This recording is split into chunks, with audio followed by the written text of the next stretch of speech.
ദൈവസഭ എന്നാൽ എന്താകുന്നു എന്നുള്ളതാണ് ഇന്ന് രാത്രികാലം നമ്മൾ ചിന്തിക്കുന്നത്.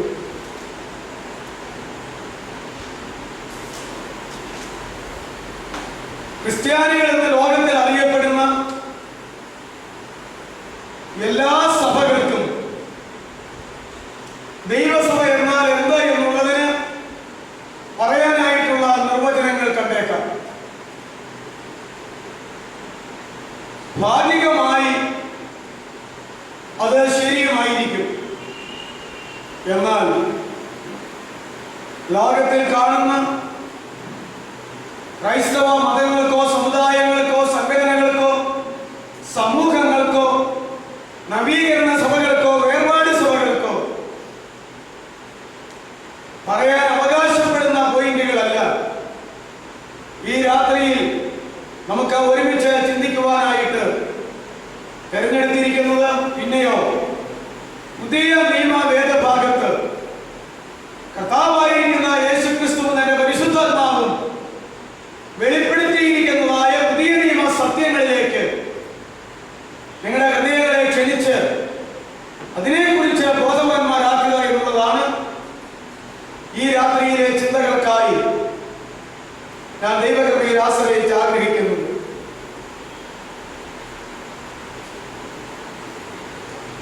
അതിനായിട്ട് ആദ്യമായി നമുക്ക് ചിന്തിക്കാൻ കഴിയുന്നത് വിശുദ്ധ മത്തായിയുടെ സുവിശേഷം 16-ാം അധ്യായത്തിന്റെ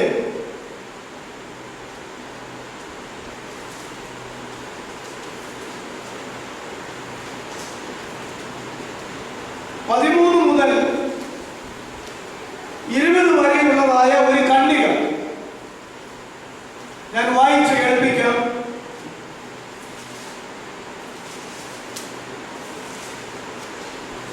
എന്നിട്ട് അതിൽ ഞാൻ ഉദ്ദേശിക്കുന്ന 2 പോയിന്റുകൾ, സഭ എന്നാൽ എന്താ എന്നുള്ളതിന് 2 പോയിന്റുകൾ അവതരിപ്പിക്കുകയും ചെയ്യാം. സാഹചര്യം മനസ്സിലാക്കാൻ വേണ്ടിയാണ് ഞാനത് വായിക്കുന്നത്. പിന്നീട് ഞാൻ വിശദീകരിക്കേണ്ട കാര്യമില്ലല്ലോ. യേശു ഫിലിപ്പിന്റെ കൈസരിയുടെ പ്രദേശത്ത് എത്തിയ ശേഷം തന്റെ ശിഷ്യന്മാരോട് ജനങ്ങൾ മനുഷ്യപുത്രനെ ആരെന്ന് പറയുന്നു എന്ന് ചോദിച്ചു. ചിലർ യോഹന്നാൻ സ്നാപകനെന്നും മറ്റു ചിലർ ഏലിയാവെന്നും വേറെ ചിലർ ഇരമ്യാവോ പ്രവാചകന്മാരിൽ ഒരുത്തനോ എന്നും പറയുന്നു എന്ന് അവർ പറഞ്ഞു.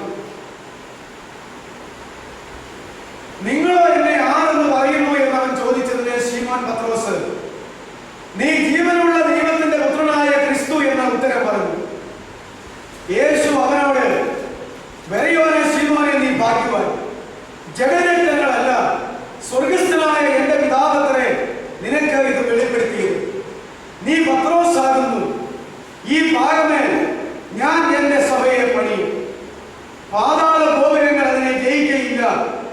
എന്നാൽ ഞാൻ നിന്നോട് പറയുന്നു, സ്വർഗരാജ്യത്തിന്റെ താക്കോൽ ഞാൻ നിനക്ക് തരുന്നു. നീ ഭൂമിയിൽ കെട്ടുന്നതൊക്കെയും സ്വർഗത്തിൽ കെട്ടപ്പെട്ടിരിക്കും, നീ ഭൂമിയിൽ അഴിക്കുന്നതൊക്കെയും സ്വർഗത്തിൽ അഴിഞ്ഞിരിക്കും എന്ന ഉത്തരം പറഞ്ഞു. പിന്നെ താൻ ക്രിസ്തു ആകുന്നു എന്ന് ആരോടും പറയാതിരിക്കാൻ ശിഷ്യന്മാരോട് കൽപ്പിച്ചു. നമ്മുടെ ചിന്താവിഷയം ദൈവസഭ എന്നാൽ എന്താകുന്നു. അതിന്റെ ഒന്നാമത്തെ പോയിന്റ് 18-ാമത്തെ വാക്യമാണ്. നീ പത്രോസ് ആകുന്നു, ഈ പാറമേൽ ഞാൻ എന്റെ സഭയെ പണിയും.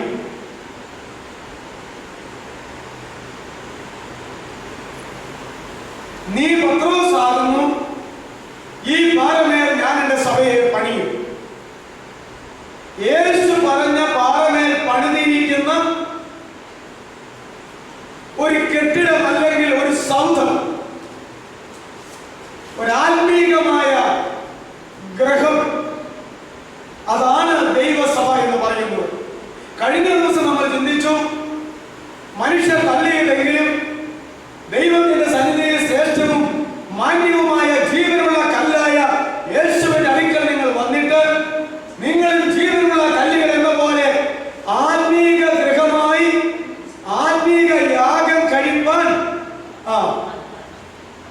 പണിതു വരുന്ന ഒരു വിശുദ്ധ മന്ദിരമാകുന്നു. രാജകീയ പുരോഹിത വർഗമായി പണിതു വരുന്ന ഒരു മന്ദിരമാകുന്നു എന്ന് നമ്മൾ ചിന്തിച്ചു. അപ്പോൾ നമ്മുടെ വിഷയം പുരോഹിതന്മാരെന്നുള്ളതായിരുന്നു.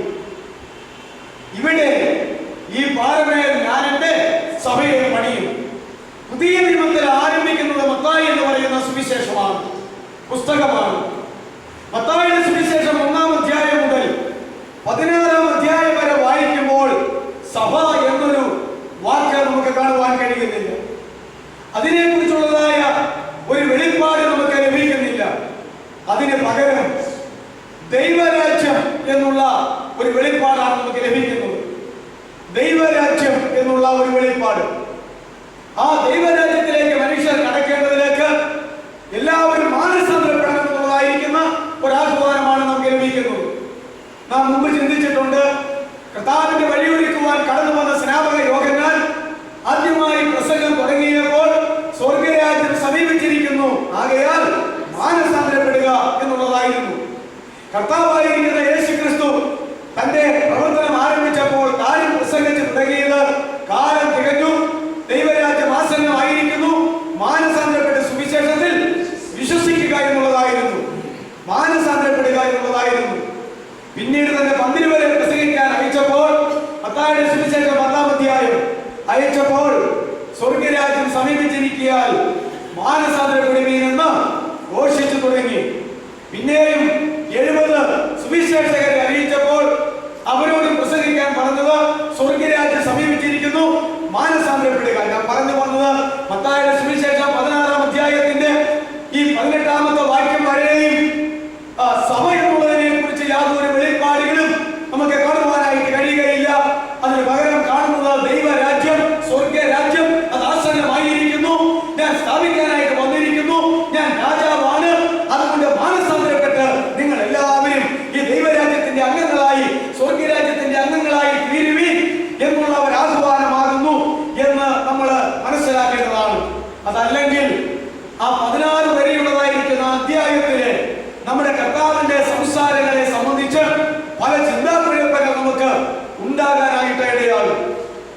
ഇന്നലെ പാസ്റ്റർ പി.ടി. തോമസ് എന്ന് പറയുന്ന ദൈവദാസൻ തൊടുപുഴ മേഖലയിലെ യൂത്ത് ലീഗിന്റെ ക്യാമ്പിന് പ്രസംഗിച്ച് ക്ലാസ് എടുത്തുകൊണ്ടിരിക്കും അളവിൽ യേശുക്രിസ്തു ഒരു വിശാല വീക്ഷണമുള്ളവനല്ല എന്ന് തന്റെ ഒരു പ്രസംഗത്തിൽ നിന്ന് കേട്ട ഒരു വ്യക്തി പോകാൻ നേരത്ത് കടന്നു വന്ന് പറഞ്ഞു, ഇതുവരെയും യേശുക്രിസ്തു നല്ല വിശാല വീക്ഷണമുള്ള മതസ്ഥാപകന്മാരിൽ ശ്രേഷ്ഠനാണ് എന്ന് ഞാൻ കരുതിക്കൊണ്ടിരുന്നു. ഉപദേശിയുടെ പ്രസംഗം കാരണം അങ്ങനെയല്ല, വളരെ ഇടുക്കമുള്ള മനസാക്ഷിയുള്ള ഇടുങ്ങിയ വീക്ഷണമുള്ള ഒരു വ്യക്തിയാണെന്ന് മനസ്സിലായി കഴിഞ്ഞപ്പോൾ നിങ്ങളുടെ യേശുമിശിഹായെ കുറിച്ചുള്ള എന്റെ അഭിപ്രായവും പോയി. ഇനി ഞാനും അദ്ദേഹത്തെ മാനിക്കുന്നില്ല എന്ന് പറഞ്ഞ് പോകാൻ ഇടയായി പറഞ്ഞു. അതുകൊണ്ട് അത് സംഭവിച്ച ഒരു കാര്യമാണ് പറഞ്ഞത്. എന്താണ് ഞാൻ പറയാൻ കാരണം? വിശാല വീക്ഷണം എന്ന് പറയുന്നത് ലോകത്തിൽ അനേക മതസ്ഥാപകന്മാരുണ്ട്, യേശുക്രിസ്തുവും ഒരു മതസ്ഥാപകനാണ്. ലോകത്തിൽ അനേക ഗുരുക്കന്മാരുണ്ട്, അവന് ശ്രേഷ്ഠനായ ഒരു ഗുരുവാണ് യേശുക്രിസ്തു. ലോകത്തിൽ അനേക പ്രവാചകന്മാർ വന്നിട്ടുണ്ട്. മുസ്ലിം സഹോദരങ്ങൾ വിശ്വസിക്കുന്നത് പോലെ മുഹമ്മദ് നബി പ്രവാചകനാണ്, എന്നാൽ ഈസാ നബി അന്ത്യപ്രവാചകനായിട്ട് വരാനിരിക്കുന്നേ ഉള്ളൂ. ഇങ്ങനെയൊക്കെ പറഞ്ഞാൽ അതുപോലെ തന്നെ ഹൈന്ദവ സഹോദരന്മാർ പഠിപ്പിക്കുന്ന പോലെ മത്സ്യ കൂർമ്മ വരാഗച്ച നരസിംഹച്ച വാമന രാമോ രാമാച്ചു കൃഷ്ണാച്ച ബൗദ്ധാക കഠ്യ ജനാർദ്ദന എന്ന് പറയുന്ന ദശാവതാരങ്ങളെ പോലെ ഒരു അവതാരമാണ് യേശു എന്ന് പറഞ്ഞാൽ, ഇങ്ങനെയൊക്കെ പറഞ്ഞാൽ ലോകത്തിലുള്ള എല്ലാവരും വിശാല വീക്ഷണമുള്ള ഒരാളാണ് യേശുക്രിസ്തു എന്നും ഈ പറയുന്നവർ അപ്രകാരമുള്ളവരാകുന്നു എന്നും അങ്ങ് മനസ്സിലാക്കാനായിട്ട് കഴിയും. എന്നാൽ ഇദ്ദേഹം പറയാനിടയായത് മറ്റൊരു രക്ഷയില്ല, നാം രക്ഷിക്കപ്പെടുവാൻ ആകാശത്തിന്റെ കീഴിൽ ഭൂമിയിൽ മനുഷ്യരുടെ ഇടയിൽ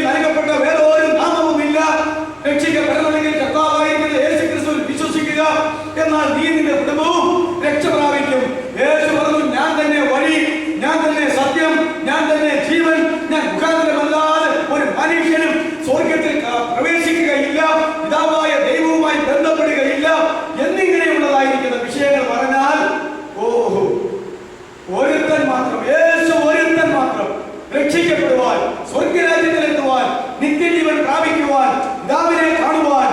അതുകൊള്ളാലോ, അതാണ് ഇടുങ്ങിയ മനസാക്ഷി എന്ന് പറയുന്നത്. വിശാലമായ മനസാക്ഷി എന്ന് പറയുന്നത് മറ്റേ കാര്യങ്ങളാണ്. ഇന്നും ക്രൈസ്തവർക്ക് ലോകത്തിൽ മാനം ലഭിക്കേണ്ടതിന്, ലോകത്തിലുള്ളവരാൽ അംഗീകരിക്കപ്പെടേണ്ടതിലേക്ക്, എല്ലാവരെയും പ്രസാദിപ്പിക്കേണ്ടതിലേക്ക് ഇപ്രകാരമുള്ള പൊതുവായ ആശയങ്ങൾ പറയുമ്പോൾ യേശുക്രിസ്തു വിശാല വീക്ഷണമുള്ള ഒരാളാകുന്നു എന്നും, ഈ പ്രസംഗിക്കുന്നവരും പറയുന്നവരും അതുപോലെ വിശാല വീക്ഷണമുള്ളവരാകുന്നു എന്നും പറയാനായിട്ട് കഴിയുന്നു എന്ന് ഇങ്ങനെ പറയുകയുണ്ടായി. ഒരു ഉദാഹരണം പറഞ്ഞു. ഒരു സ്ത്രീയും പുരുഷനും തമ്മിൽ ഒരു കല്യാണം നിശ്ചയിച്ചു. എന്നിട്ട് അവര് തമ്മിൽ വിവാഹപ്രതം ഒത്തിട്ട് ഭാര്യ ഭർത്താവിനോട് പറയുകയാ, ഞാൻ നിങ്ങളെ ഏറ്റവും അധികമായി സ്നേഹിക്കുന്നു, ബഹുമാനിക്കുന്നു, അംഗീകരിക്കുന്നു. അതുകൊണ്ട് നിങ്ങൾ മാത്രമാണ് എന്റെ ചിന്ത, എന്റെ ആശ്രയം എന്നൊക്കെ ഇങ്ങനെ പറഞ്ഞു. പിന്നെ അവസാനം പറഞ്ഞ് ഈ വിവാഹം നിശ്ചയിക്കുന്ന പുരുഷനോട് പറഞ്ഞു, ഒരു വർഷത്തിൽ 365 ദിവസമുണ്ടല്ലോ, 365 ദിവസം. അതുകൊണ്ട് 365 ദിവസവും എനിക്ക് നിങ്ങൾ മാത്രം മതിയാകുന്ന ഒരു തീരുമാനത്തിലേക്ക് ഞാൻ കടന്നു വന്നിരിക്കുന്നു. എന്നാൽ കാൽ ദിവസം എന്നുള്ളത് 24-ന്റെ പകുതി, 12-ന്റെ പകുതി, 6 മണിക്കൂർ നേരത്തേക്ക്, എനിക്ക് കുറച്ചു കാലം മുമ്പ് പരിചയമുള്ള ഒരു പുരുഷനുണ്ട്. 6 മണിക്കൂർ നേരത്തേക്ക് ഞാൻ ആ പുരുഷനുമായി ഒരുമിച്ച് സംസാരിക്കാനോ ബന്ധപ്പെടാനോ നിങ്ങളൊന്ന് അനുവദിച്ചാൽ മതി എന്ന് പറഞ്ഞാൽ എന്ത് ചെയ്യും? 365 ദിവസമുള്ള ഒരു വർഷത്തിൽ 365 ദിവസവും ഈ പുരുഷനെ സ്നേഹിച്ച്, ബഹുമാനിച്ച്, ആദരിച്ച്, അംഗീകരിച്ച്, ബന്ധപ്പെട്ട് ഈ പുരുഷനെ ശരണമെന്നുള്ള നിലയിൽ പോകാൻ മനസ്സ് വെച്ച ഒരു സഹോദരി, ഒരു സ്ത്രീ ആവശ്യപ്പെട്ടതിന് മാത്രമേ ഉള്ളൂ. കാൽ ദിവസം വർഷത്തിൽ 6 മണിക്കൂർ സമയം നേരത്തെ പരിചയമുള്ള ഒരു പുരുഷനുമായി ഒന്ന് സംസാരിക്കാൻ അനുവദിച്ചുകൂടെ എന്ന് ചോദിച്ചാൽ വിശാല വീക്ഷണത്തിന്റെ അടിസ്ഥാനത്തിൽ എന്ന് പറയണം, ഓക്കെ, കുഴപ്പമൊന്നുമില്ല എന്നല്ലേ പറയാൻ പറ്റുന്നത്. അപ്പോൾ ഈ ഉപദേശി തോമസ് സാർ പറഞ്ഞാ പറഞ്ഞ പാസ്റ്റർ, അങ്ങനെയാണെങ്കിൽ ആ 6 മണിക്കൂർ മാത്രമല്ല, ഈ 365 ദിവസവും കൂടെ താങ്കൾ അധികാരകൂടിയൊക്കെ കഴിഞ്ഞാൽ മതി, എനിക്ക് തന്നെ വേണ്ടെന്ന് ഞാൻ പറയുന്നു. ഞാൻ പറഞ്ഞത് ഇതൊരു വിശാല വീക്ഷണമല്ലേ? ഒരു പുരുഷനോട് 365 ദിവസവും ഒരുമിച്ച് ചെലവഴിക്കാൻ മറ്റു യാതൊരു ചിന്തയും ഇല്ലാതെ കാൽ ദിവസമുള്ളത് മാത്രം മറ്റൊരു പുരുഷനെ ചിന്തിക്കാൻ വിട്ടുകൊടുക്കാൻ അവസരം അനുവദിക്കാൻ മേലെന്ന് ചോദിച്ചാൽ പാടില്ല എന്ന് പറഞ്ഞാൽ അതൊരു ഇടുങ്ങിയ ചിന്താഗതിയാണെങ്കിൽ കർത്താവായ യേശുവും നാമും തമ്മിലുള്ളതായിരിക്കുന്ന ബന്ധം കാന്തനും കാന്തയും തമ്മിലുള്ള ബന്ധമാണ്, ഭാര്യയും ഭർത്താവും തമ്മിലുള്ള ബന്ധമാണ്, മണവാളിനും മണവാട്ടിയും തമ്മിലുള്ള ബന്ധമാണ്, മൂലക്കല്ലും അതിന്റെ മേൽ പണിയുന്ന കല്ലുകളും തമ്മിലുള്ള ബന്ധമാണ്, തലയും ശരീരവും തമ്മിലുള്ള ബന്ധമാണ്. ആ ബന്ധത്തിന്റെ അവിടെ 6 മണിക്കൂർ നേരത്തേക്ക് വിശാല വീക്ഷണം അംഗീകരിച്ചാൽ തകർന്ന് തടിപ്പണമാകുമെന്നുള്ളതായ വചനസത്യത്തെ കുറിച്ച് ക്രിസ്ത്യാനികൾക്ക് ബോധമില്ലാതെ പോയതിന്റെ പേരിൽ അപ്രകാരമുള്ളതായിരിക്കുന്ന വിശാല വീക്ഷണങ്ങളിലേക്ക്, വിട്ടുവീഴ്ച മനോഭാവത്തിലേക്ക് അവർ മാറിക്കൊണ്ടിരിക്കുന്നു എന്നാണ് പറഞ്ഞതിന്റെ ചുരുക്കം. ഇന്നലെ ഞാൻ അതിലെ 3/4 മണിക്കൂർ മാത്രം സംബന്ധിക്കാൻ ഇടയായപ്പോൾ അതിനകത്ത് പറഞ്ഞ ഒരു കാര്യം നിങ്ങളെ ഞാൻ ഓർമ്മിച്ചതാണ്. അതുകൊണ്ട് ഈ തരത്തിലുള്ള വിശാല വീക്ഷണം ദൈവം അംഗീകരിക്കുന്നില്ല. ദൈവം അംഗീകരിക്കാത്ത വിശാല വീക്ഷണം ദൈവമക്കൾക്ക് ആവശ്യമില്ല, ക്രിസ്ത്യാനികൾക്ക് അത് ആവശ്യമില്ല എന്നുള്ളത് നമ്മൾ മനസ്സിലാക്കേണ്ടതാണ്. ആകയാൽ പുതിയ നിയമത്തിൽ ഈ വേദഭാഗത്ത് മാത്രമാ സഭയെ കുറിച്ച് പറയുന്നത്. ആ രംഗം നമുക്ക് മനസ്സിലായല്ലോ. തന്റെ ശിഷ്യന്മാരോട് ചോദിച്ചു, നാട്ടുകാരും ഈ ലോകക്കാരും എല്ലാം എന്നെ കുറിച്ച് എന്ത് പറയുന്നു? ആ പ്രവാചകൻ, ഈ പ്രവാചകൻ എന്നൊക്കെ പറഞ്ഞു. ശരി, നിങ്ങൾക്ക് എന്നെ കുറിച്ച് എന്താണ് അഭിപ്രായം? അപ്പോൾ പത്രോസ് ചാടി എഴുന്നേറ്റ് പറഞ്ഞു, നീ ജീവനുള്ള ദൈവത്തിന്റെ പുത്രനായ ക്രിസ്തുവാകുന്നു എന്ന് പറഞ്ഞു. അപ്പോൾ യേശു മറുപടി പറഞ്ഞു, ശിമോനെ, യവനാന്റെ മകനായ ശിമോനെ എന്നർത്ഥം. ജഗരിക്തങ്ങളല്ല, ഈ വെളിപ്പാട് നിനക്ക് തന്നത് സ്വർഗസ്ഥനായ എന്റെ പിതാവത്രേ. ഈ സ്വർഗസ്ഥനായ എന്റെ പിതാവ് നിനക്ക് തന്ന ഈ വെളിപ്പാടിന്മേൽ ഞാൻ എന്റെ സഭയെ പണിയും. അവിടെയാ പറയുന്നത്, നീ പത്രോസാകുന്നു, ഈ പാറമേൽ ഞാൻ എന്റെ സഭയെ പണിയും എന്ന് പറഞ്ഞു. നിങ്ങൾക്കറിയാമോ, യോഹന്നാന്റെ സുവിശേഷം 1-ാം അധ്യായത്തിലുണ്ട്, അന്ത്രയോസും യോഹന്നാനും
നീ യോഹന്നാന്റെ പുത്രനായ ശിമോനാകുന്നു. അതാ അവിടെ പറഞ്ഞത് ബർ യോന ശിമോനെ. ബർ സുറിയാനി വാക്ക, പുത്രൻ എന്നർത്ഥം.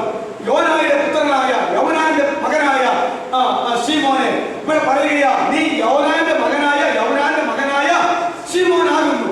ഇപ്പോൾ നീ യോനാന്റെ മകനായ ശിമോനാകുന്നു. ബാക്കി വായിച്ചേ. യേശു പറയുക നിന്റെ പേര് ഞാൻ മാറ്റും. നിന്റെ പേര് മാറും. നിനക്ക് എന്ത് പേര് വരും? കേഫ എന്ന് പേരാകും. നിനക്ക് കേഫാവ് എന്ന് പേരാകും. കേഫ എന്ന് പേരാകും. കേഫ എന്ന് പറയുന്നത് ഒരു അരാമിക് ഭാഷ, സുറിയാനി വാക്ക. അതിന്റെ അർത്ഥം എന്താണെന്നറിയാവോ? പാറ എന്നാണ്. എന്നാൽ എന്തെല്ലാം തർക്കങ്ങളും വാദങ്ങളുമാണോ?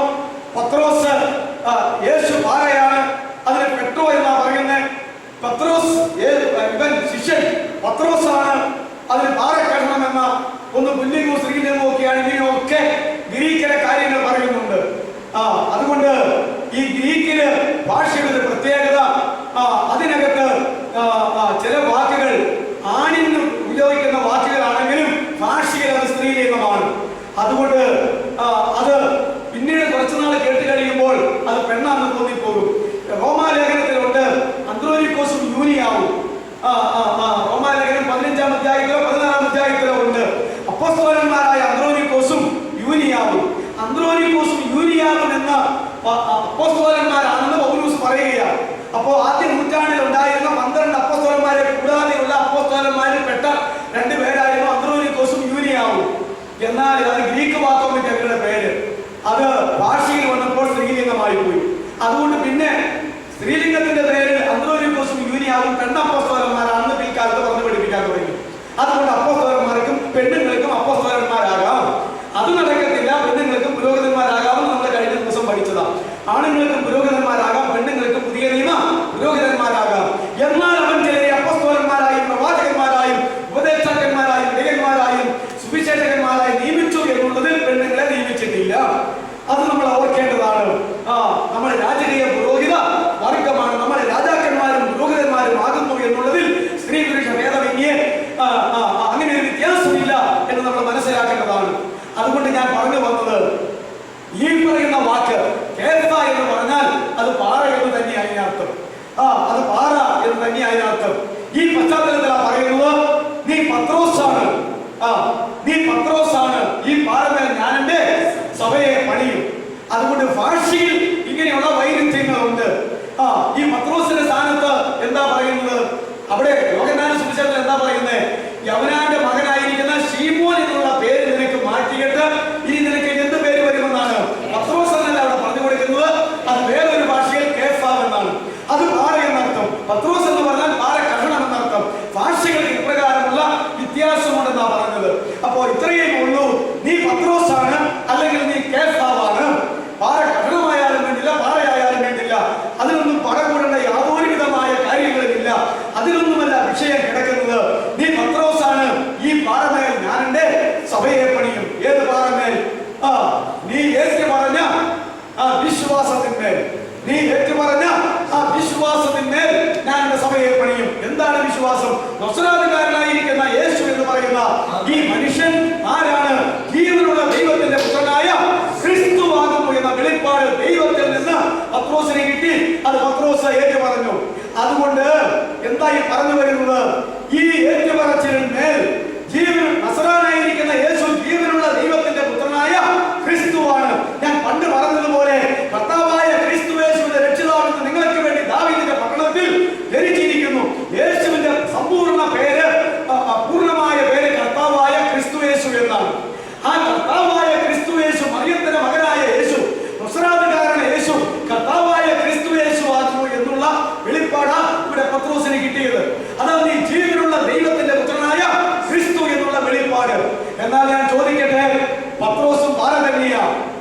വലിയ പാറയായാലും ചെറിയ പാറയായാലും 5 ഏക്കർ വിസ്താരമുള്ള ഒരു പാറയ്ക്ക് പാറ എന്ന് പറയും. 1/2 ഫർലാൻ വിസ്താരമുള്ള പാറയ്ക്ക് നമ്മുടെ നാട്ടിൽ എന്നാണ് പറയുന്നത്? എന്നാൽ കയ്യിലെടുക്കാവുന്ന ഒരു കഷണത്തിന് നമ്മൾ എന്ത് പറയും? പാറ കഷണം, ചെറിയ കല്ലെന്ന് പറയും. അപ്പൊ നോക്കിക്കേ, എത്രയോ ഏക്കർ പാറകൾ ഇങ്ങനെ കിടക്കുന്നു ഈ നാട്ടിൽ. കുന്നുകളും മലകളുമായിട്ട്. വലിയ പാറയ്ക്കും പാറ എന്ന് പറയും, ചെറിയ പാറയ്ക്കും പാറ എന്ന് പറയും, ഇല്ലേ? അതെല്ലാം പറയും എന്ന് പറയുന്ന പോലെ തന്നെയാ ഉള്ളൂ. ഇതിന്റെ അർത്ഥം അപ്പൊ ഇതാ ഇതിന്റെ അർത്ഥം എന്താണ്?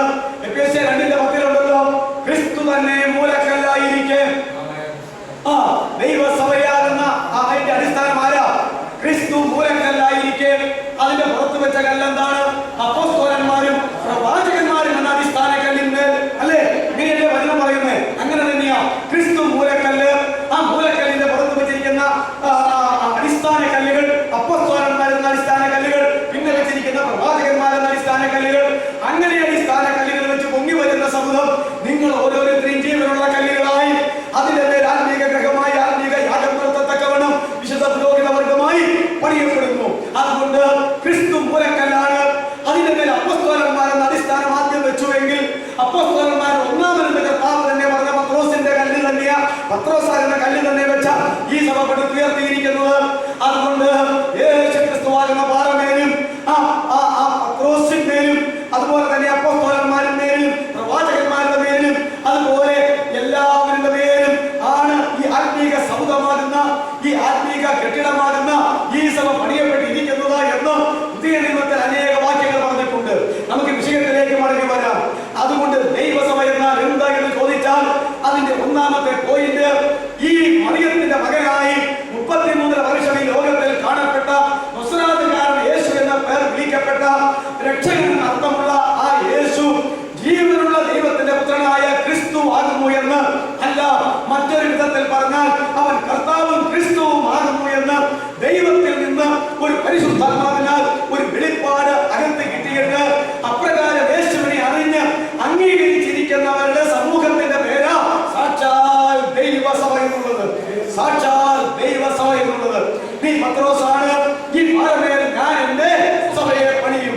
അതുകൊണ്ട് ഈ പാറമേൽ പണിയുന്ന സഭ എന്ന് പറയുന്നത് ഈ വെളിപ്പാട് കിട്ടിയവർ മാത്രമാണ്. ഈ വെളിപ്പാട് കിട്ടിയവർ മാത്രമാണ്. അതുകൊണ്ട് കല്ല് കഷണത്തിന്റെ അല്ല ഇവിടെ പ്രാധാന്യം, പാറക്കല്ലിനും അല്ല ഇവിടെ പ്രാധാന്യം. ഗ്രീക്കിൽ സ്ത്രീലിംഗമായാലും അരാമയിലും സുറിയാനിയിലും പുല്ലിംഗമായാലും ഇതൊന്നും അല്ല മക്കളെ ഇവിടുത്തെ വിഷയം. അതിന്റെ മേൽ ക്രിസ്തുവാകുന്ന മൂലക്കല്ലിന്മേൽ അപ്പോസ്തലന്മാരാകുന്ന അടിസ്ഥാനത്തിന്മേൽ പ്രവാചകരാകുന്ന അടിസ്ഥാനത്തിന്മേൽ ഉപദേഷ്ടാക്കന്മാരാകുന്ന അടിസ്ഥാനത്തിന്മേൽ ഇടയന്മാരാകുന്ന അടിസ്ഥാനത്തിന്മേൽ സുവിശേഷകരാകുന്ന അടിസ്ഥാനത്തിന്മേൽ ചേർത്ത് പണിയുന്ന വിശ്വാസികളുടെ സമൂഹമാകുന്ന ആ ജീവനുള്ള കല്ലുകൊണ്ട് പണിയുന്ന ആ ഒരു പെരുന്ന സമൂഹം മാത്രമാ ദൈവസഭ. അവരുടെ എല്ലാ വിശ്വാസം എന്തായിരിക്കണം? മറിയത്തിന്റെ മകനായിരിക്കുന്ന യേശു ജീവനുള്ള ദൈവത്തിന്റെ പുത്രനായ ക്രിസ്തുവാകുന്നു എന്ന്. അപ്പോസ്തല പ്രവൃത്തിയിൽ ആ പ്രസംഗത്തിലുണ്ട്. എന്താണെന്നറിയാവോ? പത്രോസ് ആദ്യം പെന്തക്കോസ്തിൽ എഴുന്നേൽക്കുന്ന പ്രസംഗിക്കുമ്പോൾ പ്രസംഗം അവസാനിപ്പിക്കുന്നത് ഇപ്രകാരമാ: യഹൂദന്മാരെ, നിങ്ങൾ മരത്തിന്മേൽ തൂക്കിക്കൊന്നവനായിരിക്കുന്ന നസ്രായക്കാരൻ യേശുവിനെ പിതാവായ ദൈവം കർത്താവും ക്രിസ്തുവുമാക്കി വെച്ചു എന്ന് ഈ പെന്തക്കോസ്ത് ദിവസം, ഇന്നേ ദിവസം ഇസ്രായേൽ ഗൃഹം മുഴുവൻ നിശ്ചയമായി അറിഞ്ഞുകൊള്ളട്ടെ. ഇത് പറഞ്ഞു തീർന്നപ്പോൾ ദൈവത്തിന്റെ പരിശുദ്ധാത്മാവിനാൽ പാപബോധം ഉണ്ടായ 3000 പേര് വിളിച്ചു പറഞ്ഞു: സഹോദരന്മാരായ പുരുഷന്മാരെ, ഞങ്ങൾ എന്താ ചെയ്യേണ്ടത്? ഒരു മറിയത്തിന്റെ മകനായ യേശുവിനെ, നസ്രായക്കാരൻ യേശുവിനെ, അവൻ ഒരു ശരിയായ യഹൂദൻ പോലും ആണെന്ന് ഞങ്ങൾക്ക് ബോധമുണ്ടായിരുന്നില്ല. ഞങ്ങളുടെ പിതാക്കന്മാരും കൂടി അവരെ മരത്തെ തൂക്കിക്കൊന്നതാ. എന്നാൽ പത്രോസ് പ്രഘോഷിക്കുകയാ: നിങ്ങളൊന്ന് മരത്തെ തൂക്കിക്കൊന്നവനായ നസ്രായക്കാരൻ യേശു അവൻ മരിച്ചടക്കപ്പെട്ട് ഉയർത്തെഴുന്നേറ്റ് സ്വർഗത്തിലേക്ക് ചെന്നപ്പോൾ എന്താ സംഭവിച്ചത്? പിതാവായ ദൈവം അവനെ കർത്താവും ക്രിസ്തുവുമാക്കി വെച്ചു എന്ന് ഇന്നാണ് ഇസ്രായേൽ സമൂഹം മുഴുവനും അറിയേണ്ടത്.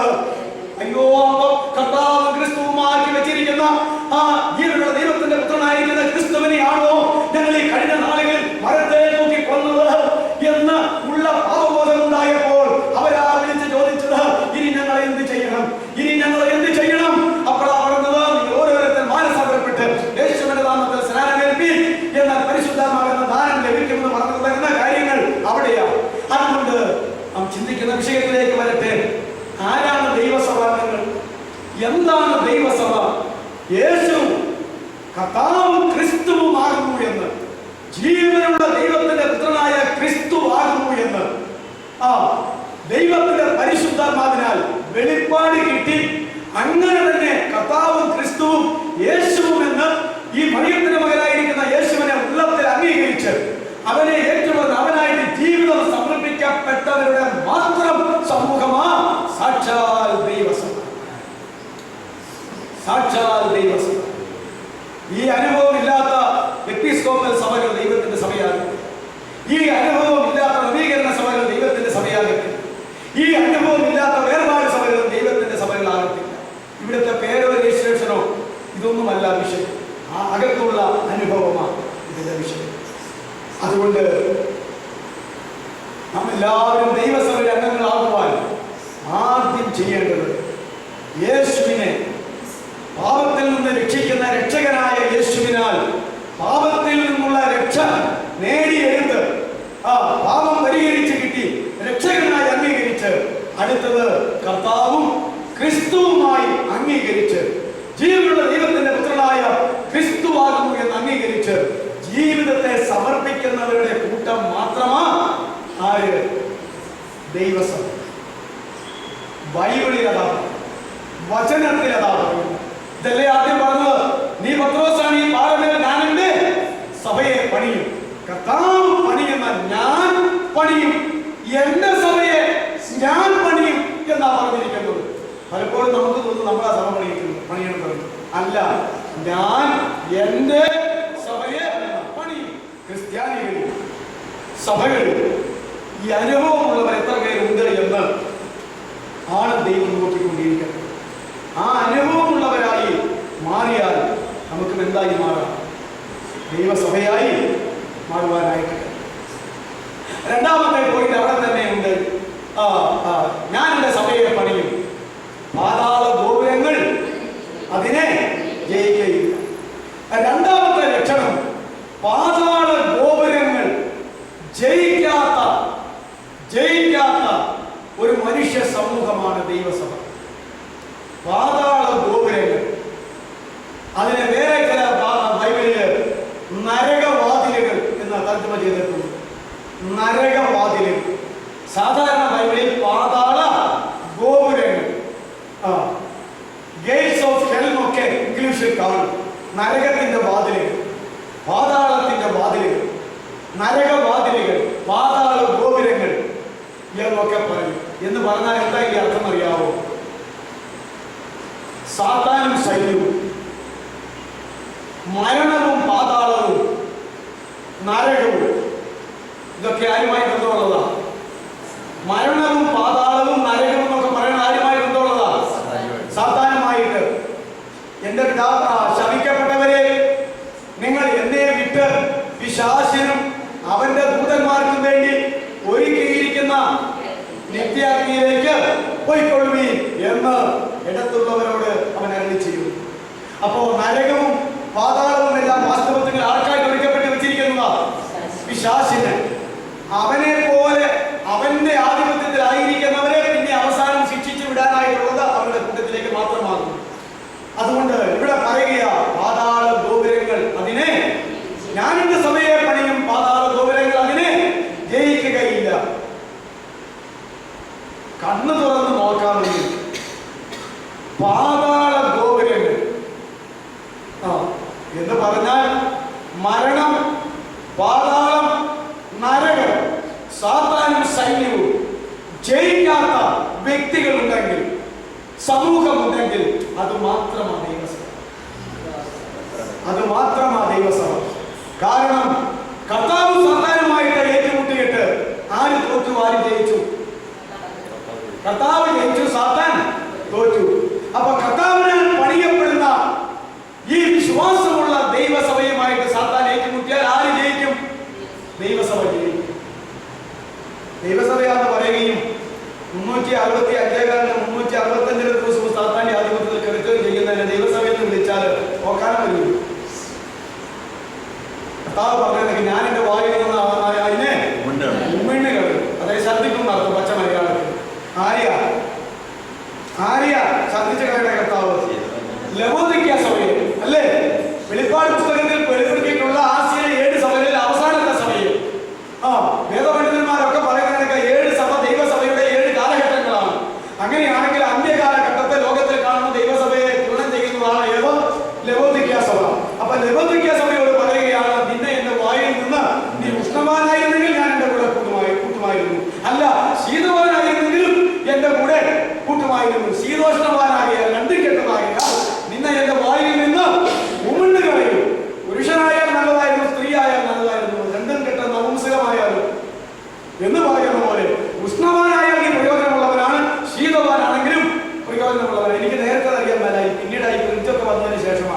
നന്നായിട്ട് വെന്ത് വേവിച്ച് കളപ്പിച്ച് വെന്ത് വേവിച്ച് ചൂടോടെ എടുത്തു വയ്ക്കുന്ന ഭക്ഷണം നല്ല ഭക്ഷണമല്ലേ? അനക്കൊന്നും കാണത്തില്ലല്ലോ. ഒന്നുകിൽ നല്ല ചൂടുള്ള ഭക്ഷണം മനുഷ്യനെ കഴിക്കാവുന്ന തരത്തിൽ ചൂടാകുമ്പോൾ കഴിക്കുക. ഇങ്ങനെ ചൂടെ കഴിക്കുന്നത് നല്ലതാ. അല്ലെങ്കിൽ പിന്നീട് ഫ്രിഡ്ജൊക്കെ വന്നു കഴിഞ്ഞപ്പോഴാണ് മനസ്സിലായത് ഇതിനകത്ത് ഏറ്റവും തണുത്തിരുന്നാലും രോഗാണുക്കൾ കടക്കുന്നില്ല. ഡിഗ്രിയൊക്കെ പറയാമെന്ന് എനിക്കറിയത്തില്ല.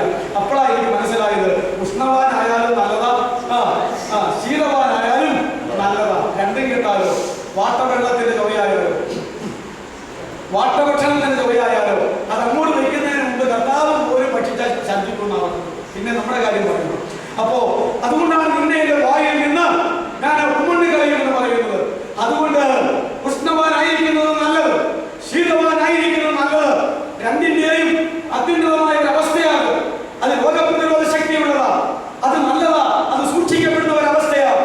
എന്നാൽ ശീതവാനും ഉഷ്ണവാനും ശീതോഷ്ണവാനാകയാൽ നിന്നെ എന്റെ വായിൽ നിന്ന് ഉമിണ്ണി കളയും. യേശുക്രിസ്തു ലോകത്തിൽ വരുവാൻ അടുത്തിരിക്കുന്ന ഈ കാലഘട്ടത്തിൽ കർത്താവ് ശബ്ദിക്കാത്ത സഭ ഏതുണ്ടോ എന്ന് കണ്ടുപിടിക്കുവാൻ നമ്മൾ ബാധ്യസ്ഥരാണ്. അതുകൊണ്ട് പ്രിയമുള്ളവരെ, നീ നേരായ പാട്ടിൽ ജീവിച്ചില്ലെങ്കിൽ നിന്റെ നിലവിളക്കം അതിന്റെ സ്ഥാനത്ത് നിന്ന് ഞാനങ്ങോട് നീക്കിക്കളയും. 7 നിലവിളക്കുകളുടെ നടുവിൽ വ്യാപിക്കൊണ്ട് നടക്കുന്നവനായിരിക്കുന്ന മാനത്തെ മുൻകച്ച കിട്ടിയ കർത്താവായിരിക്കുന്ന യേശുവിനെ വെളിപ്പാട് പുസ്തകം 1-ാം അധ്യായത്തിൽ കാണുന്നു എങ്കിൽ നിലവിളക്കുകളുടെ നടുവിൽ നിന്ന് അവൻ പുറത്തിയാടിയിട്ട് ലവോദിക്ക സഭയുടെ മുന്നിൽ പറയുക, കഴിഞ്ഞതിന്റെ മുമ്പിലത്തെ വർഷം ഈ കഴിഞ്ഞതിന്റെ മുമ്പ് ആദ്യം പോകെ വന്നു കഴിഞ്ഞപ്പോൾ അതിന്റെ അവസാന ദിവസം പോകെ പ്രസംഗിച്ചേക്ക് പോയത്, ഞാൻ വാതിൽക്കൽ നിന്ന് മുട്ടുന്നു, ആരെങ്കിലും എന്റെ ശബ്ദം കേട്ട് വാതിൽ തുറന്നാൽ ഞാൻ അവനോടും അവൻ എന്നോടും കൂടെ താഴം കഴിക്കണമെന്നുള്ളതാ. ഈ അവസാന ദിവസവും ഇത്തവണ ഞാനും അവസാന ദിവസം പോയിരുന്നു. വ്യഭിചാരത്തിൽ പിടിക്കപ്പെട്ട സ്ത്രീയെ കുറിച്ചുള്ള പ്രസംഗമല്ലേ? നിങ്ങൾ ആരെങ്കിലും പോയിരുന്നില്ലേ? ശരിയാ. അപ്പൊ ഞാൻ പറഞ്ഞത്, ലവോദിക്ക സഭയ്ക്ക് അകത്ത് കർത്താവില്ല. കർത്താവ് ലവോദിക്ക സഭയ്ക്ക് പുറത്ത് നിൽക്കുകയാണ്. പുറത്ത് നിന്നുകൊണ്ട് അകത്ത് കയറാനായിട്ട് ആഗ്രഹിക്കുന്നുണ്ട്. മതത്തിനകത്ത് അവർ കിടക്കാൻ സാധ്യമല്ല, സമുദായത്തിനകത്ത് അവർ കിടക്കാൻ സാധ്യമല്ല, നവീകരണ സഭയ്ക്കകത്തും അവന് കിടക്കാൻ സാധ്യമല്ല, പരമാവധി സഭയ്ക്കകത്തും അവന് കിടക്കാൻ സാധ്യമല്ല. അതുകൊണ്ട് സഭയുടെ കവാടത്തിലേശം മുട്ടത്തില്ല, വീടിന്റെ കവാടത്തിലും മുട്ടത്തില്ല. ഈ അന്ത്യനാളുകളിൽ വ്യക്തിപരമായി ആരെങ്കിലും അവന്റെ ശബ്ദം കേട്ട് വാതിൽ തുറന്ന് അവനെ അകത്തിരുത്തുന്നുണ്ടോ എന്ന് നോക്കാൻ വ്യക്തിയുടെ ഹൃദയ കവാടങ്ങൾ മാത്രമേ ഈ അന്ത്യനാളുകളിൽ മുട്ടുകയുള്ളൂ. അതുകൊണ്ട് ഒരു സഭയെ മുട്ടി മുഴുവനായി കർത്താവ് അകത്തെടുക്കുമെന്നാലും വിചാരിച്ചു പോകരുത്. കുടുംബങ്ങളെ അങ്ങനെ എടുക്കുമെന്ന് വിചാരിക്കരുത്. വ്യക്തിപരമായി മാത്രമേ അന്ത്യകാലത്തെ കർത്താവ് മുട്ടിക്കൊണ്ടിരിക്കുകയാണ്. എന്തിന്? അകത്ത് ചാടിപ്പോയ കർത്താവിന്, പുറത്തേക്ക് പോയ കർത്താവിന് അകത്ത് വരണമെങ്കിൽ വ്യക്തികളുടെ ഹൃദയത്തെ തുറന്നു കൊടുക്കണം. അങ്ങനെ വ്യക്തികൾ ഹൃദയത്തെ തുറന്നു കൊടുത്തിട്ട് കർത്താവിനെ അകത്താക്കിയിരിക്കുന്ന ആളുകളുടെ സമൂഹമാ അന്ത്യകാല സഭ എന്ന് നമ്മൾ മനസ്സിലാക്കേണ്ടത്. ലവോദിക്ക സഭ പട്ടിണി കൊണ്ടും കടം കൊണ്ടുമല്ല ഭാരപ്പെട്ടത്, സമ്പത്ത് കൊണ്ടും ഐശ്വര്യം കൊണ്ടും നന്മ കൊണ്ടും ഭാരപ്പെട്ടു പോയി. ഞാൻ ഈ പണം എന്ത് ചെയ്യുന്നു, ഈ പണം എങ്ങനെ വിനിയോഗിക്കേണ്ടു, ഈ സമ്പത്ത് എന്ത് ചെയ്യേണ്ടു എന്ന് വിലപിച്ചുകൊണ്ടിരുന്ന ഒരു സഭയാണ്. ഞാൻ സമ്പന്നൻ, ധനവാൻ, എനിക്കൊന്നിനും മുട്ടില്ല എന്ന് നീ പറഞ്ഞു സാക്ഷ്യം പറഞ്ഞുകൊണ്ട് നടക്കുമ്പോൾ നീ ദരിദ്രൻ, നീ കുരുടൻ, നീ അനിഷ്ടൻ, പിന്നെ നിർഭാഗ്യവാൻ. ദൈവം പറയുകയാ, ഇവിടെ ആരെതിരെ സാക്ഷ്യം പറഞ്ഞുകൊണ്ട് നടന്നാലും എന്റെ കർത്താവ് അവനെ കുറിച്ച് പറഞ്ഞു നടക്കുന്ന സാക്ഷ്യമല്ലേ വലുത്? എന്റെ കർത്താവിന്റെ സാക്ഷ്യമല്ലേ വലുത്? അതെ, അതാ വലുത്. നമ്മുടെ ഒക്കെ ആദ്യ അമ്മയായിരിക്കുന്ന ഔവ്വ പോലും ഒരു സാക്ഷ്യം പറഞ്ഞു, കായി ജനിച്ചപ്പോൾ യഹോവയാൽ എനിക്ക് വിഷപ്രത ലഭിച്ചു. അങ്ങനെയാണ് നമ്മൾ ഉൽപ്പത്തിയിൽ വായിക്കുന്നത്.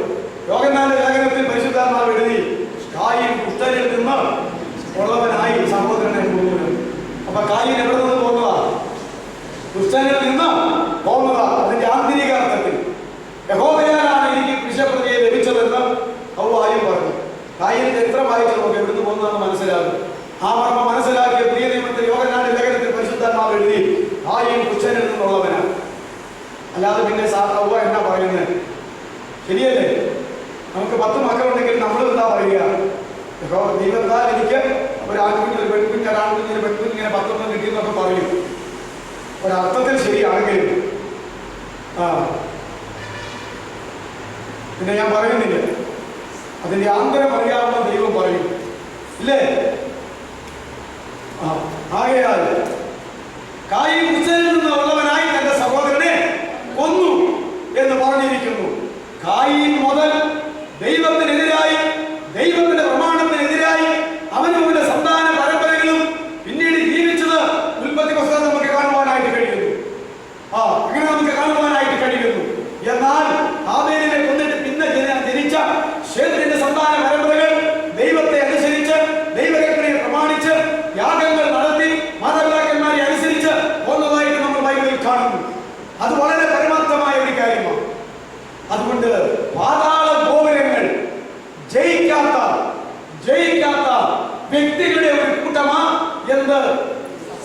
ദൈവസഭ. ദൈവസഭ ഇത് പറഞ്ഞാൽ മനസ്സിലാകുമോ? ബൈബിൾ അങ്ങനെയാണ് പഠിപ്പിക്കുന്നത്. ജഡരക്തങ്ങളല്ല, ഭൂമിയിൽ ആരുമല്ല, സ്വർഗസ്ഥനായ എന്റെ പിതാവേ ഈ മർമ്മം നിനക്ക് വെളിപ്പെടുത്തി. നീ പത്രോസാണ്, ഈ പാറമേൽ ഞാൻ എന്റെ സഭയെ പണിയും. എന്നെ ഇപ്രകാരം അറിഞ്ഞ് അംഗീകരിച്ച് ഏറ്റുപറഞ്ഞ് ജീവിതത്തെ സമർപ്പിക്കുമ്പോൾ എന്നിലും ഈ വിശ്വാസത്തിന്മേലും അങ്ങനെ വിശ്വസിക്കുന്ന ഈ വ്യക്തികൾ, അപ്പോസ്തലന്മാർ മുതൽ ആ ഓർഡർ അനുസരിച്ച് ഈ സഭ പണിതുകൊണ്ടിരിക്കും എന്നാണ് നമ്മൾ കാണുന്നത്. അതുകൊണ്ട് അങ്ങനെ ആ സഭയെ ആരും ജയിക്കത്തില്ല. പാതാള ഗോപുരങ്ങൾ ജയിക്കത്തില്ല, നരകവാതിലുകൾ ജയിക്കത്തില്ല, സാത്താനും സൈന്യവും ജയിക്കത്തില്ല എന്ന് നമ്മൾ മനസ്സിലാക്കണം. അതുകൊണ്ട് പാതാള ഗോപുരങ്ങൾ ജയിക്കാത്തതാണ് ദൈവസഭ എന്ന രണ്ടാമത്തെ നമ്മൾ മനസ്സിലാക്കണം. പാതാള ഗോപുരങ്ങൾ ജയിക്കാത്തതാണ് ദൈവസഭ. ഒന്നാമത്തെ പോയിന്റ് എന്താ? യേശുവിനെ ജീവനുള്ള ദൈവത്തിന്റെ പുത്രനായ ക്രിസ്തു എന്ന അപ്പോസ്തലനായ പത്രോസിന്റെ പദപ്രയോഗത്തിൽ അല്ല, തന്റെ ആത്മനിറവിൽ പ്രസംഗത്തിന്റെ പശ്ചാത്തലത്തിൽ കർത്താവും ക്രിസ്തുവുമാണ്, ഈ യേശുവിനെ ദൈവ കർത്താവും ക്രിസ്തുവുമാക്കി വച്ചിരിക്കുന്നു എന്നുള്ളതായിരിക്കുന്ന ആ അറിവും വെളിപ്പാടും അനുഭവവും ഉള്ളവരായി തീരുന്നവരുടെ സമൂഹം. അങ്ങനെയുള്ള സമൂഹത്തിന്മേൽ പാതാള ഗോപുരങ്ങൾ ഒരിക്കലും ജയമെടുക്കുകയില്ല. മൂന്നാമത്തെ പോയിന്റിലേക്ക് നമുക്ക് കടന്നു വരാം. മത്തായിയുടെ സുവിശേഷം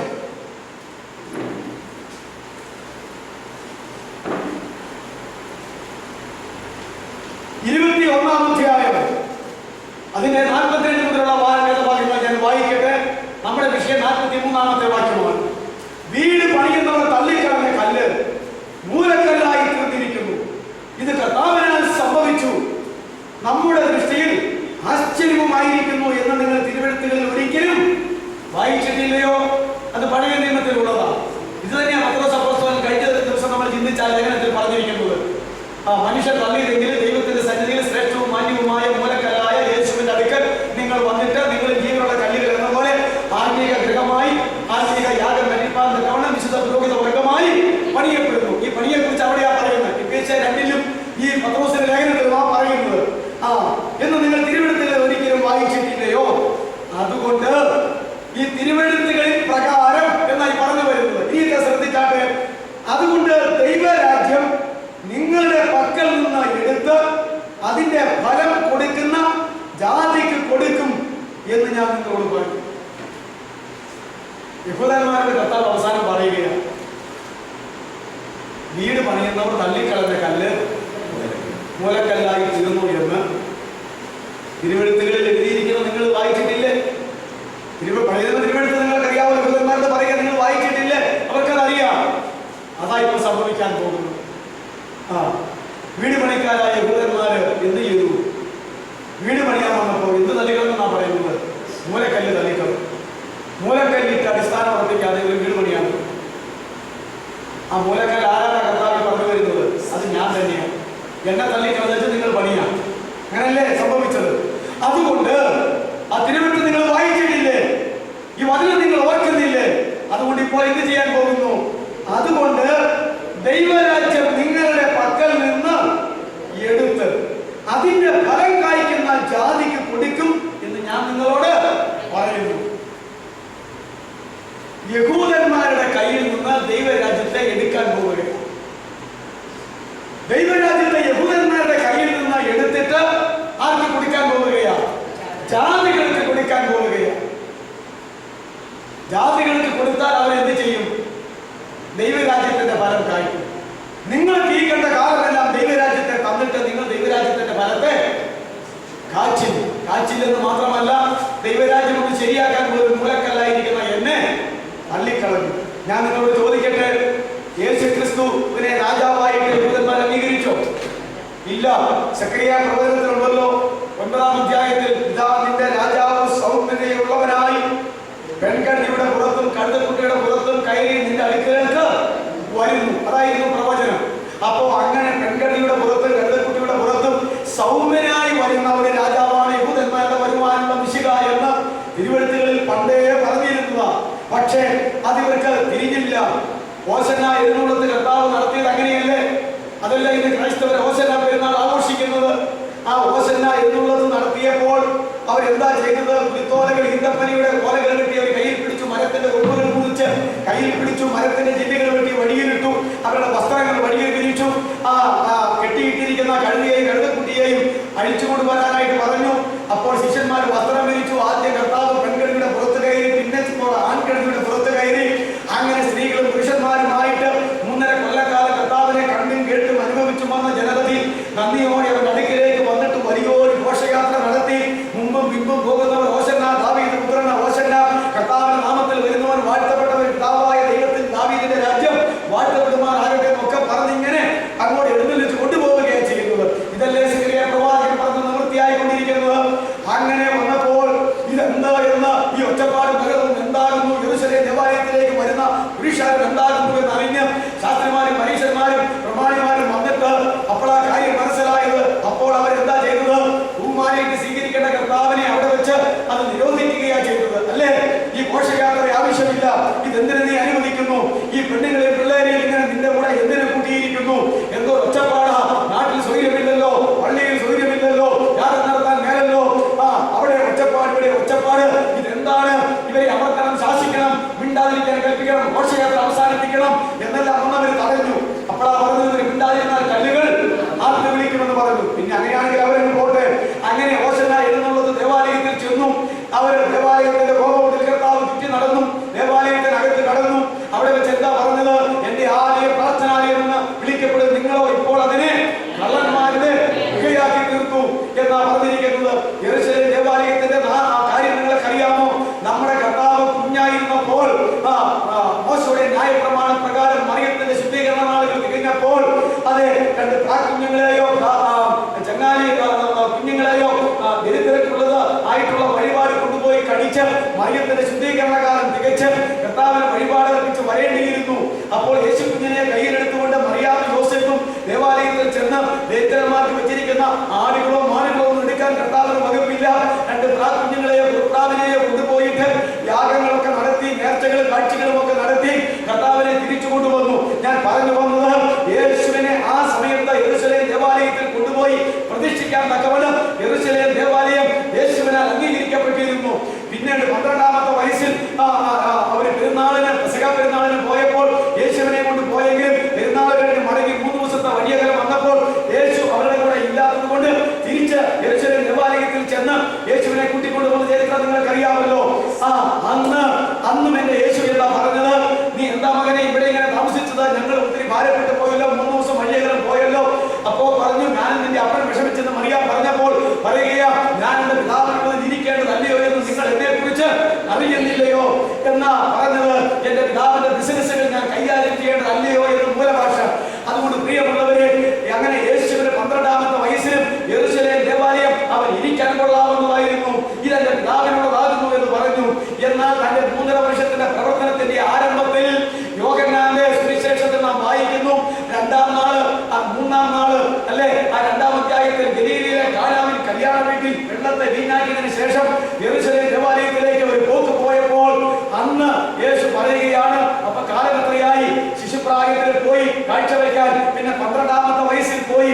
12 വയസ്സ് മുതൽ 30ാമത്തെ വയസ്സിലാണല്ലോ താൻ സ്നാനപ്പെട്ട് ആത്മാവിനെ പ്രാപിച്ച് തന്റെ വർക്ക് തുടങ്ങിയത്. 12-ൽ നിന്ന് 30-ലേക്ക് വരാൻ എത്ര വർഷമുണ്ട്? 18 അല്ലേ?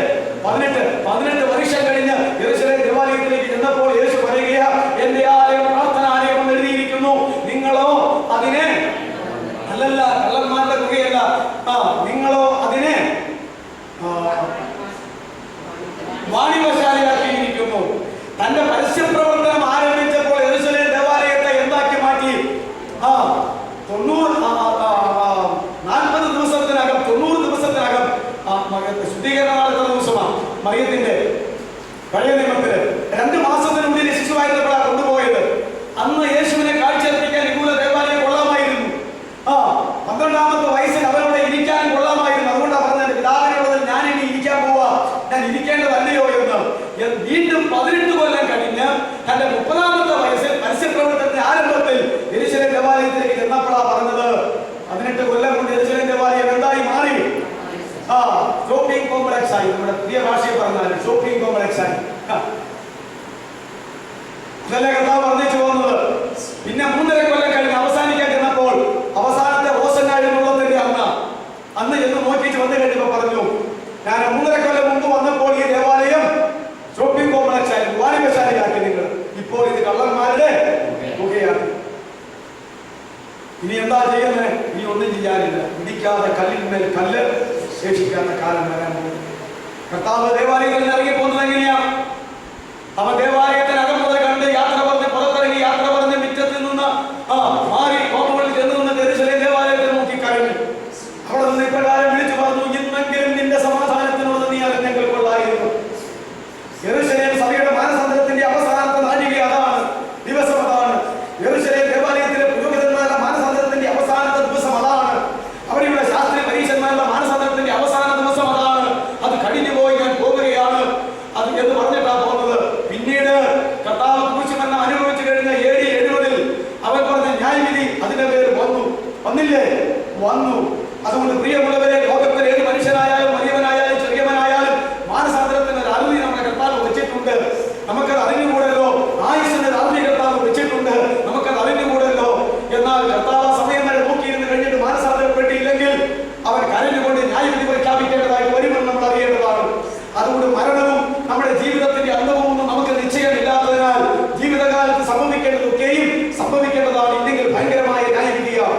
AD 70 എന്ത് സംഭവിച്ചു?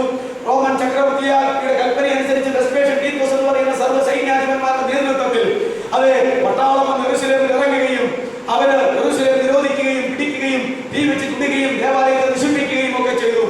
ആ ഒത്തിരി യഹൂദന്മാരെ വാളുകൊണ്ട് വെട്ടിക്കൊന്നു രക്തപ്പുഴ ഒഴുക്കി. ഒത്തിരി യഹൂദന്മാരെ യെരൂശലേമിന്റെ പ്രാന്തപ്രദേശങ്ങളിൽ ഉള്ള മരത്തിന്റെ കമ്പുകളിലെല്ലാം കെട്ടിത്തൂക്കി കൊന്നു. ഒരുത്തനെ കെട്ടിത്തൂക്കി കൊന്നതിന്റെ ഫലമായി, ക്രൂശിൽ തൂക്കി കൊന്നതിന്റെ ഫലമായി യഹൂദന്മാർ ഒത്തിരി എണ്ണത്തിനെ തൂക്കിക്കൊന്നു. മരമില്ലാത്തപ്പോൾ, മരത്തിന് കമ്പില്ലാതെ വന്നപ്പോൾ വെട്ടിക്കൊന്നു. അങ്ങനെ വെട്ടിക്കൊന്നു കഴിഞ്ഞിട്ട് അവസാനം ഒരു കൂട്ടത്തെ ഓടിച്ചു വിട്ടു. അങ്ങനെ ഓടിപ്പോയവരാ AD 70 ലോകത്തിന്റെ നാനാഭാഗത്തേക്ക് ഓടിപ്പോയത്. അങ്ങനെയാ അവർ കൊച്ചിയിൽ വന്നു കൂടിയത്. പിന്നീട് 48 മുതൽ അവർ അങ്ങോട്ട് ചെന്ന് കൂടിക്കൊണ്ടിരിക്കുകയാ. കാട്ടുപ്രാക്കളെ പോലെ, അതെ പ്രാക്കളെ പോലെ, മേഘം പോലെ പറന്നു വരുന്നവരാ. അതെ പ്രാക്കളെ പോയി മേഘം പോയി പറന്നു വരുന്നവരാ എന്നുള്ള ദൈവത്തിനുവേണ്ടി നിവൃത്തിയാകുവാൻ 1948 മുതൽ ഇതാ ലോകത്തിന്റെ നാനാഭാഗത്തുമുള്ള യഹൂദന്മാർ യെരൂശലേമിലേക്ക് പറന്നെടുത്തുകൊണ്ടിരിക്കുകയാണ്. കാലം അതിന്റെ അന്ത്യത്തിലേക്ക് നീങ്ങിക്കൊണ്ടിരിക്കുകയാണ്. അതുകൊണ്ട് പ്രിയമുള്ളവരെ, അവൻ കരഞ്ഞാൽ, അവൻ വിധി പ്രഖ്യാപിച്ചാൽ അതല്ലാതെ പിന്നെ മറ്റൊന്നും നടക്കുകയില്ല. കൃപയുടെ കാലം തീരാൻ പോവുകയാണ്. ഇപ്പോൾ സുപ്രസാദ സമയം അല്ലേ? ഇന്ന് തന്നെ രക്ഷിക്കപ്പെടേണ്ട ഒരു സമയമാണ്. ഞാൻ പറഞ്ഞു വന്നത് യെരൂശലേം ദേവാലയത്തിന്റെ 4 അവസ്ഥ നിങ്ങൾ മനസ്സിലാക്കിയല്ലോ. പ്രിയമുള്ളവരെ, ഇത് തന്നെയാ ക്രൈസ്തവ മതങ്ങളുടെ അവസ്ഥകള്, ഇത് തന്നെയാ ക്രൈസ്തവ സഭകളുടെ അവസ്ഥകള്. അതൊക്കെ അങ്ങ് പോകട്ടെ.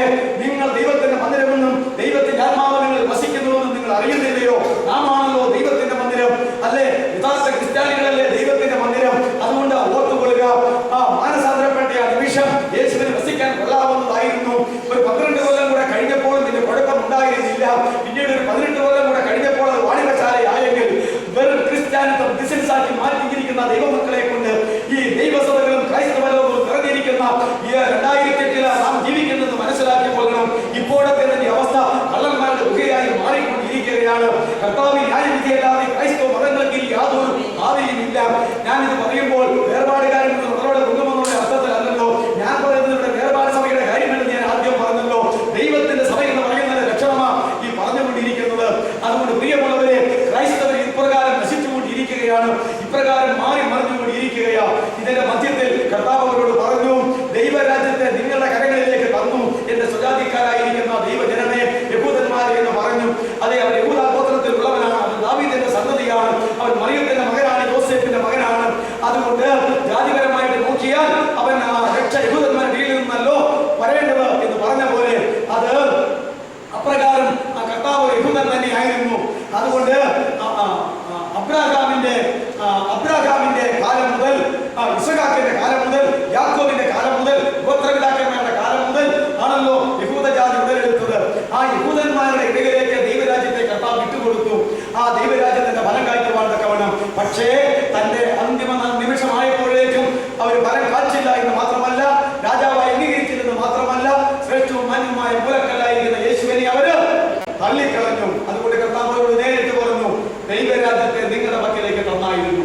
അബ്രഹാമിന്റെ കാലം മുതൽ ഇതാ ഈ നിമിഷം വരെ ദൈവരാജ്യത്തെ നിങ്ങളുടെ കയ്യിലേക്ക് തന്നു. നിങ്ങളാരും ഫലം കാച്ചില്ല. അതുകൊണ്ട് തന്ന ദൈവരാജ്യത്തെ തന്ന പിതാവ് എടുക്കുകയാണ്, എടുത്തിട്ട് ഇതെങ്ങോട്ട് കൊടുക്കുകയാ? ഫലം കായ്ക്കുന്ന ജാതികളുടെ ഇടയിലേക്ക് കൊടുക്കുകയാ. നിങ്ങൾക്കറിയാമോ, AD 70 യഹൂദന്മാരെ തള്ളി. എന്നിട്ട് എന്ത് ചെയ്തു? പെന്തക്കോസ്തിൽ ദൈവസഭ ആരംഭിച്ചു. ഇപ്പോൾ ആരാരംഗത്തേക്ക് വരുന്നത്? ഇപ്പോൾ യഹൂദനെന്നില്ല, എവനെന്നില്ല, വിശ്വസിക്കുന്നവർക്ക് രക്ഷയ്ക്കായി ലഭിക്കുന്ന ദൈവശക്തിയാണ് സുവിശേഷം.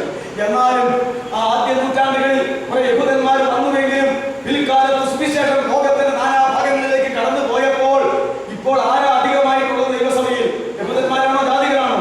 നിശ്ചയമായിട്ടും ജാതികളാണ്. ആ കാലഘട്ടത്തിൽ ആദ്യ 10 കൊല്ലത്തെ യഹൂദന്മാരാണ് കടന്നു വന്നത്. കൊർന്നേല്യോസിന്റെ ഭവനം മുതൽ ജാതികൾ കടന്നു വരാൻ തുടങ്ങി. പിന്നീട് അത് യെരൂശലേം വിട്ട് ശമരിയിലേക്ക് പോയി, യഹൂദിയിലേക്ക് പോയി, ശമരിയിലേക്ക് പോയി, ലോകത്തിലേക്ക് പോയപ്പോൾ 99% ആരായിട്ട് മാറിയിരിക്കുകയാണ്. ദൈവസഭയിൽ ജാതികളാണ് മാനസാന്തരപ്പെട്ട് വന്നുകൊണ്ടിരിക്കുന്നത്. അതുകൊണ്ടാണ് യഹൂദന്മാരുടെ കയ്യിൽ നിന്ന് എടുത്ത ദൈവരാജ്യം പെന്തക്കോസ്തിൽ അതേ ജാതികളുടെ കയ്യിലേക്ക് എറിഞ്ഞിട്ട് കൊടുത്തത്. ഞാൻ എന്തായി പറഞ്ഞു വരുന്നത്? അതുകൊണ്ട് നമ്മുടെ ഒന്നാമത്തെ പോയിന്റ് എന്താണ്? പത്രോസിന് കിട്ടിയ വെളിപ്പാട് കിട്ടി യേശുവിനെ ജീവനുള്ള ദൈവത്തിന്റെ പുത്രനായെന്ന് അറിഞ്ഞ് അംഗീകരിച്ചവരുടെ സമൂഹമാണ് ദൈവസഭ. സാത്താനും സൈന്യവും പാതാള ഗോപുരങ്ങൾ ഒരിക്കലും ജയിക്കാത്തതാണ് ദൈവസഭ. മൂന്നാമത്തെ കാര്യം എന്ന് പറയുന്നത് ദൈവരാജ്യത്തിന്റെ ഫലങ്ങളെ കായ്ക്കുന്നവരുടെ മാത്രം സമൂഹമാണ് ദൈവസഭ. ദൈവരാജ്യത്തിന്റെ ഫലങ്ങളെ കായ്ക്കുന്നവരുടെ മാത്രം സഭയാണ്. അതെ, യഹൂദജാതി ഫലം കായ്ച്ചില്ല, ദൈവരാജ്യം എടുത്തു. ഇന്നത്തെ ജാതികളും ഫലം കായ്ക്കുന്നില്ല എന്ന് ഇരിക്കട്ടെ. ദൈവം എങ്ങനെയെങ്കിലും തന്റെ രാജ്യത്തെ വളർത്തിയെടുത്തു. അതുകൊണ്ട് ദൈവരാജ്യത്തിന്റെ ഫലങ്ങളെ കായ്ക്കുന്നവരുടെ സമൂഹമാണ് ദൈവസഭ എന്ന് നമ്മൾ മനസ്സിലാക്കണം. ഞാൻ നിങ്ങളോട് ചോദിക്കട്ടെ, ദൈവരാജ്യത്തിന്റെ ഫലങ്ങളെ കായ്ക്കുക എന്ന് പറഞ്ഞാൽ എന്താണെന്നറിയാമോ? അത് ഞാൻ ചുരുക്കി പറയാം. ദൈവരാജ്യത്തിന്റെ വ്യവസ്ഥകൾ, ദൈവരാജ്യത്തിന്റെ നിയമങ്ങൾ, ദൈവരാജ്യത്തിന്റെ ഭരണഘടനകൾ, ദൈവരാജ്യത്തിന്റെ കാനൂൻ, ദൈവരാജ്യത്തിന്റെ ചട്ടങ്ങൾ ഏതാണെന്നറിയാമോ? വിശേഷാൽ മത്തായിയുടെ സുവിശേഷം 5, 6, 7 അധ്യായങ്ങളാണ്. ഗിരിപ്രഭാഷണം, പർവ്വത പ്രസംഗം, മലപ്രസംഗം എന്ന പേരിൽ അറിയപ്പെടുന്നതാണ് ദൈവരാജ്യത്തിന്റെ വ്യവസ്ഥകൾ, നിയമങ്ങൾ, ചട്ടങ്ങൾ, കാനൂനുകൾ. അതുകൊണ്ട് ആ നിയമങ്ങളും പ്രമാണങ്ങളും അനുസരിച്ച് ജീവിക്കുന്നവരാണ് ദൈവരാജ്യത്തിന്റെ ഫലങ്ങളെ കുടിക്കുന്നത്. ദൈവരാജ്യത്തിന്റെ ഫലങ്ങളെ കുടിക്കുന്നത്. അതുകൊണ്ട് ഒരു യഥാർത്ഥ ക്രിസ്ത്യാനിക്ക് ആ ഗിരിപ്രഭാഷണം അനുസരിച്ച് ജീവിക്കാതെ വയ്യകൾ. ഒരു യഥാർത്ഥ ദൈവ സഭാംഗത്തിന് അതനുസരിച്ച് ജീവിക്കാതെ വയ്യ. നിർഭാഗ്യവശാൽ ജീവിതം തന്നെ അപ്രസക്തമായി കഴിഞ്ഞുകൊണ്ടിരിക്കുകയാണ്. അതിന് പകരം കൂടെ പഴയ നിയമത്തിലെ കാര്യങ്ങളായിപ്പോൾ എല്ലാ സ്ഥലത്തും ഗിരിപ്രഭാഷണം എന്ന് പറയുന്നത് ആർക്കും ഇഷ്ടമാണ്. കാണാനും കേൾക്കാനും പറയാനും പഠിപ്പിക്കാനും പ്രസംഗിക്കാനും ആർക്കും ഇഷ്ടമാണ്. വേറെ എന്തെല്ലാം കാര്യങ്ങൾ പറഞ്ഞാലും ഇതൊന്നും പറയുന്നു, ഏതാണെങ്കിലും കൊള്ളാം. കാരണം ഒരൊറ്റയാണ് ദൈവരാജ്യത്തിൽ കിടക്കുന്നത്. സാത്താന്റെ തന്ത്രമാണ്. അതുകൊണ്ട് ഇതാ സംശയമുണ്ടെങ്കിൽ റോമാലേഖനം 14-ാം അധ്യായത്തിന്റെ 17-ാമത്തെ വാക്യം വായിച്ച് ദൈവരാജ്യം യഹൂദന്മാരുടെ കയ്യിൽ നിന്ന് എടുത്തിട്ട് ആക്ഷരീക ദൈവരാജ്യം സ്ഥാപിക്കാൻ വന്ന യേശു തമ്പുരാൻ രാജാവായ യേശുവിനെ അംഗീകരിക്കാതെ വന്നതുകൊണ്ട് മൂലക്കല്ലായ തന്നെ തള്ളിയതുകൊണ്ട് ആക്ഷരീക ദൈവരാജ്യം ക്യാൻസൽ ചെയ്തു അവിടെ. എന്നിട്ട് ആത്മീക ദൈവരാജ്യമായിട്ട് അത് ജാതികൾക്ക് ദൈവസഭയായിട്ട് എടുത്തിട്ട് കൊടുത്തതാ പെന്തക്കോസ്തിയിൽ. കർത്താവിന്റെ മധ്യാകാശത്ത് വരവിൽ അത് തീരാനായിട്ട് പോവുകയാണ് ചെയ്യുന്നത്. അതുകൊണ്ട് പൗലോസ് അപ്പോസ്തലൻ റോമാലേഖനം 14-17 പറയുകയാണ്, ഇപ്പോൾ ദൈവരാജ്യം എന്നാൽ എന്താകുന്നു? എന്താ അവിടെ പറഞ്ഞിരിക്കുന്നത്? ഭക്ഷണവും പാനീയവുമല്ല, നീതിയും സമാധാനവും പരിശുദ്ധാത്മാവിൽ സന്തോഷവുമാകുന്നു. ഇപ്പോൾ ദൈവരാജ്യം എന്താണ്? അക്ഷരീകമല്ല, ഐഹികമല്ല. ഇപ്പോൾ ദൈവരാജ്യം ആന്തരികവും ആത്മീകവുമാണ്. അതുകൊണ്ട് ഇത് ഭക്ഷണപാനീയങ്ങളും മറ്റുള്ള കാര്യങ്ങളുമല്ല. ഇപ്പോൾ ദൈവരാജ്യം അത് നീതിയും അത് സമാധാനവും അത് പരിശുദ്ധാത്മാവിൽ സന്തോഷവുമാകുന്നു. അതുകൊണ്ട് ദൈവരാജ്യം എന്നാൽ എന്ത്? നീതിയും സമാധാനവും പരിശുദ്ധാത്മാവിൽ സന്തോഷവുമാകുന്നു. അതിന്റെ കാലയളവ് എന്നാ? അത് പെന്തക്കോസ്ത് മുതൽ യേശുവിന്റെ മധ്യാകാശ വരവ് വരെയും. മറ്റതിന്റെ കാലയളവ് എന്നാ? ഐഹികമായ രാജ്യം, ഭക്ഷണപാനീയങ്ങളുടെ രാജ്യം. അതിന്റെ കാലയളവ് അബ്രഹാം മുതൽ ഇസ്രായേൽ മുന്നിന്റെ കാലഘട്ടം, കർത്താവിന്റെ കാലഘട്ടം വരെയും അത് ആക്ഷരിക ദൈവരാജ്യത്തിന്റെ കാലഘട്ടമായിരുന്നു. ഇത് ആത്മീക ദൈവരാജ്യത്തിന്റെ കാലഘട്ടമാണ്. ഞാൻ ഇപ്രകാരം പറയട്ടെ, മത്തായിയുടെ സുവിശേഷം 5-ാം അധ്യായത്തെ ഒരു വാക്കിൽ അപ്പോസ്തലൻ ഒതുക്കി നീതി, മത്തായിയുടെ സുവിശേഷം 6-ാം അധ്യായത്തെ മറ്റൊരു വാക്കിൽ ഒതുക്കി സമാധാനം, മറ്റൊരു 7-ാം അധ്യായം പരിശുദ്ധാത്മാവിൽ സന്തോഷം. അതുകൊണ്ടാണ് 3 അധ്യായങ്ങളെ 3 വാക്യം കൊണ്ട് ഒതുക്കിയിട്ട് ഇപ്പോൾ ദൈവരാജ്യം എന്ന് പറയുന്നത് ഐഹികമല്ല, ഭൗമികമല്ല, ഭക്ഷണപാനീയമല്ല, തീറ്റകുടിയൊന്നുമല്ല, അങ്ങനത്തെ ഒന്നുമല്ല. ഇത് നീതിയാണ്, ഇത് സമാധാനമാണ്, ഇത് പരിശുദ്ധാത്മാവിൽ സന്തോഷമാണ് എന്ന് പറഞ്ഞാൽ ആത്മാവിൽ ദരിദ്രരായ ഭാഗ്യവാന്മാർ എന്ന് തുടങ്ങിയിട്ട് എന്റെ ഈ വചനങ്ങളെ കേട്ട് ചെയ്യാത്തവർക്കെയും ആ മലിന്മേൽ വീഴുമെന്ന ബുദ്ധിശൂന്യനായ മനുഷ്യനോട് തുല്യനാകുന്നു. വൻമഴ ചൊരിഞ്ഞു, കാറ്റടിച്ചു, നദികൾ മുങ്ങി, വെള്ളം മുങ്ങി, അതിനെ മേൽ അടിച്ചു, അതിന്റെ വീഴ്ച വലിയതായിരുന്നു എന്ന് പറഞ്ഞ് അവസാനിപ്പിക്കുന്നതിന് വരെയുള്ളതായ ആ 3 അധ്യായങ്ങൾ. അതാണ് നീതിയും സമാധാനവും പരിശുദ്ധാത്മാവിൽ സന്തോഷവും. അതുകൊണ്ട് ദൈവരാജ്യത്തിന്റെ ഫലങ്ങളെ കായ്ക്കുക എന്ന് പറഞ്ഞാൽ ഗിരിപ്രഭാഷണത്തിലെ അടിസ്ഥാന ഉപദേശങ്ങൾ അനുസരിച്ച് ജീവിച്ച് നീതിയും സമാധാനവും പരിശുദ്ധാത്മാവിൽ സന്തോഷവുമുള്ള ഒരു ആത്മീക ദൈവരാജ്യത്തിന്റെ ഫലങ്ങളെ കൊടുക്കുന്നവരാണ് ഇപ്പോൾ ദൈവരാജ്യം അല്ലെങ്കിൽ ദൈവസഭ എന്നറിയേണ്ടതാണ്. അതിനെക്കുറിച്ച് ഞാൻ ഇപ്രകാരം പറഞ്ഞു പഠിപ്പിക്കാറുണ്ട്. മാനസാന്തരപ്പെട്ടാൽ മാനസാന്തരത്തിന്റെ ഫലങ്ങൾ കായ്ക്കണം, സ്നാനപ്പെട്ടാൽ സ്നാനത്തിന്റെ ഫലങ്ങൾ കായ്ക്കണം, പരിശുദ്ധാത്മാവിനെ പ്രാപിച്ചാൽ പരിശുദ്ധാത്മാവിന്റെ ഫലങ്ങൾ ഉണ്ടാകണം. അതുപോലെ തന്നെ ദൈവരാജ്യത്തിനകത്താണ് ഇത് ആത്മീക ദൈവരാജ്യമാണ് ഞങ്ങളുടെ സഭ എന്നാരെങ്കിലും പറഞ്ഞാൽ ഈ പറയുന്ന ദൈവരാജ്യത്തിന്റെ ഫലങ്ങളെ കാണിച്ചു കൊടുക്കണം. വെളിച്ചത്തിന്റെ മക്കളാണെന്ന് പറഞ്ഞാൽ നമ്മൾ ദൈവമക്കൾ ആരാണെന്ന് പഠിച്ചപ്പോൾ അത് പറഞ്ഞത് വെളിച്ചത്തിന്റെ ഫലങ്ങളെ കാണണം, അതെ നീതിയുടെ ഫലങ്ങളെ കാണണം. ഇപ്രകാരമുള്ള ഫലങ്ങൾ ഉള്ളവരുടെ സമൂഹം മാത്രമാണ് 2-ാം അധ്യായം അതിന്റെ 47-ാമത്തെ വാക്യമാണ്. കർത്താവ് രക്ഷിക്കപ്പെടുന്നവരെ ജനം പ്രതി സഭയോട് ചേർത്തുകൊണ്ടിരുന്നു. അപ്പോ ആരാണ് സഭയോട് ചേർക്കുന്നത്? കർത്താവ്. മത്തായി എന്നാ പറഞ്ഞത്? ഞാൻ എന്റെ സഭയെ പണിയും. സഭയോട് ചേർക്കുന്നത് ആരാണ്? കർത്താവ്. കർത്താവ് ചേർക്കുന്ന സഭയുടെ പേരെന്താ? കർത്താവിന്റെ സഭ അല്ലെങ്കിൽ ദൈവസഭ അല്ലേ? അപ്പൊ ആരെയാ ചേർക്കുന്നത്? രക്ഷിക്കപ്പെടുന്നവരെ. രക്ഷിക്കപ്പെടുന്നവരെ എന്ന് പറഞ്ഞാൽ ഞാൻ രക്ഷാപൂർത്തിയെ കുറിച്ച് ആദ്യം ക്ലാസ് എടുത്തിരുന്നു. അതിനെ സംബന്ധിച്ച് ആരെങ്കിലും ഉണ്ടോ? രക്ഷാപൂർത്തിയെ കുറിച്ച് ഞാൻ ഇവിടെ ആദ്യം ക്ലാസ് എടുത്തപ്പോൾ സംബന്ധിച്ചവരായിരിക്കില്ല. രക്ഷയുടെ 12 പടികളെ കുറിച്ചാണ് ഞാൻ ആദ്യം ക്ലാസ് എടുത്തത്. ആ 12 പടികളിലൂടെ കടന്നു വരുന്നവരെ സംബന്ധിച്ചാണ് രക്ഷിക്കപ്പെടുക എന്ന് പറയുന്നത്. അവിടെയാണ് ഇന്നുള്ള വൈരുദ്ധ്യങ്ങൾ നിലനിൽക്കുന്നത്. ചുരുക്കത്തിൽ പറഞ്ഞാൽ അപ്പോസ്തല പ്രവൃത്തി 2-ാം അധ്യായത്തിന്റെ 37-ൽ ആരംഭിക്കുന്ന വാക്യങ്ങൾ അവസാനിക്കുന്നത് 47-ലാണ്. 10 വാക്യങ്ങളുണ്ട്. ഈ 10 വാക്യങ്ങളെ ഒരു കണ്ണികയാ 1-ാം കണ്ണികയായിട്ടും 2-ാം കണ്ണികയായിട്ടും തിരിച്ചിട്ടുണ്ട്. 37 മുതൽ 42 വരെ 1-ാം കണ്ണിക. അതിനകത്താണ് ഇന്നത്തെ വേർപാട് സഭക്കാര് ഈ അടിസ്ഥാന ഉപദേശമായിട്ട് പഠിപ്പിക്കുന്ന 7 കാര്യങ്ങൾ അവിടെ പറഞ്ഞിരിക്കുന്നത്. അത്തരമാണ് വേർപാട് സഭകളെല്ലാം തുടങ്ങിയിരിക്കുന്നത്. എന്നാൽ ഇവിടെ മുതൽ കർത്താവ് സഭയുടെ രക്ഷണം തുടങ്ങിയിരിക്കുന്നു. ഇവിടെ മുതൽ കർത്താവ് സഭയുടെ രക്ഷണം തുടങ്ങിയിരിക്കുന്നത്.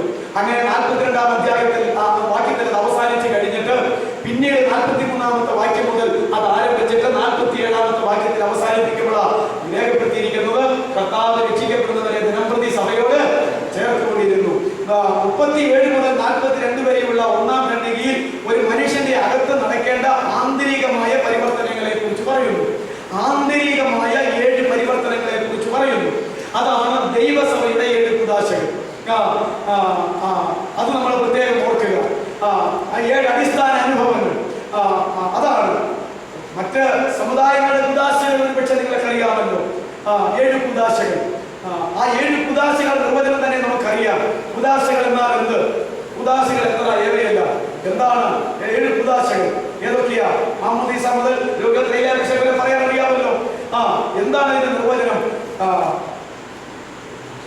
മനുഷ്യവർഗത്തിന്റെ രക്ഷയ്ക്ക് വേണ്ടി നമ്മുടെ കർത്താവ് കൽപ്പിച്ച് നിശ്ചയിച്ചിട്ടുള്ള അപ്രത്യക്ഷമായ നന്മകളുടെ പ്രത്യക്ഷമായ ശുദ്ധകർമ്മങ്ങൾ ആകുന്നു. മാമോദീസ, മുഴുവൻ കുർബാന, കുംഭസാരം, പട്ടത്വം, രോഗികളുടെ തൈലാഭിഷേകം, വിവാഹം. വിട്ടുപോയോ? 7 അങ്ങനെ 7 ഇതാണ്. അപ്പൊ ഈ 7 കുദാശകൾ എന്തിനു വേണ്ടിയിട്ടാണ്? മനുഷ്യവർഗത്തിന്റെ രക്ഷയ്ക്ക് വേണ്ടി നമ്മുടെ കർത്താവ് കൽപ്പിച്ച് നിശ്ചയിച്ചിട്ടുള്ള അപ്രത്യക്ഷമായ നന്മകളുടെ പ്രത്യക്ഷങ്ങളായ ശുദ്ധകർമ്മങ്ങളാകുന്നു എന്നാ പറയുന്നത്. അപ്പൊ ഇത് മനുഷ്യവർഗത്തിന്റെ രക്ഷയ്ക്ക് വേണ്ടിയിട്ടുള്ളതാണ്. അതിനകത്ത് വന്നിരിക്കുന്ന ഒരു അപാകത ഞാൻ പറയാം. ഞാൻ നടത്തിക്കൊണ്ടിരുന്ന ഇടമറുക സെന്റ് ജോർജ് യാക്കോബായ ശ്രീയാടി പള്ളിയെ സംബന്ധിച്ച് പറഞ്ഞെങ്കിൽ ശരിയാകത്തുള്ളൂ. എന്റെ ഇടവകയിലെ മെമ്പറാണ് ഈ അടുത്ത കാലത്ത് മരിച്ചുപോയ യുക്തിവാദി നിരീശ്വരവാദി ജോസഫ് ഇടമറുക. ഞാൻ നിങ്ങളോട് പണ്ട് പറഞ്ഞിട്ടുള്ള ആരാധന ഓർക്കുന്നില്ല. എന്റെ സൺഡേ സ്കൂൾ അധ്യാപകനും കൂടെയായിരുന്നു. എന്നെ ശിശു ക്ലാസ്സിലും 1-ാം ക്ലാസ്സിലും അദ്ദേഹം പഠിപ്പിച്ചിട്ടുണ്ട്. അപ്പോ അദ്ദേഹത്തിന്റെ ഇടവകയും സഭയും സ്ഥലമൊക്കെയാ എന്റെ സ്ഥലം. എന്റെ പള്ളിയുടെ ഇടമറുക പള്ളിയിൽ തന്നെയാണ്. അപ്പൊ ഞാൻ പറഞ്ഞത് എന്താണെന്ന് വെച്ച് കഴിഞ്ഞാൽ, ഈ 7 കൂദാശകളിൽ ശിശുവത്സനാനം മുക്കുമ്പോൾ ആ വ്യക്തി അറിയാത്തത് കൊണ്ട് നമ്മുടെ കാരണവന്മാർ ആ കാര്യം നടത്തുന്നു. അതോടുകൂടെ മൂറോനഭിഷേകവും ലഭിക്കുന്നു. അതോടുകൂടി അന്ന് തന്നെ കുർബാനയും കൊടുക്കുന്നു. 3 കൂദാശകൾ ഒരുമിച്ച് ശിശുസ്നാനത്തിൽ കൊടുക്കുന്നു.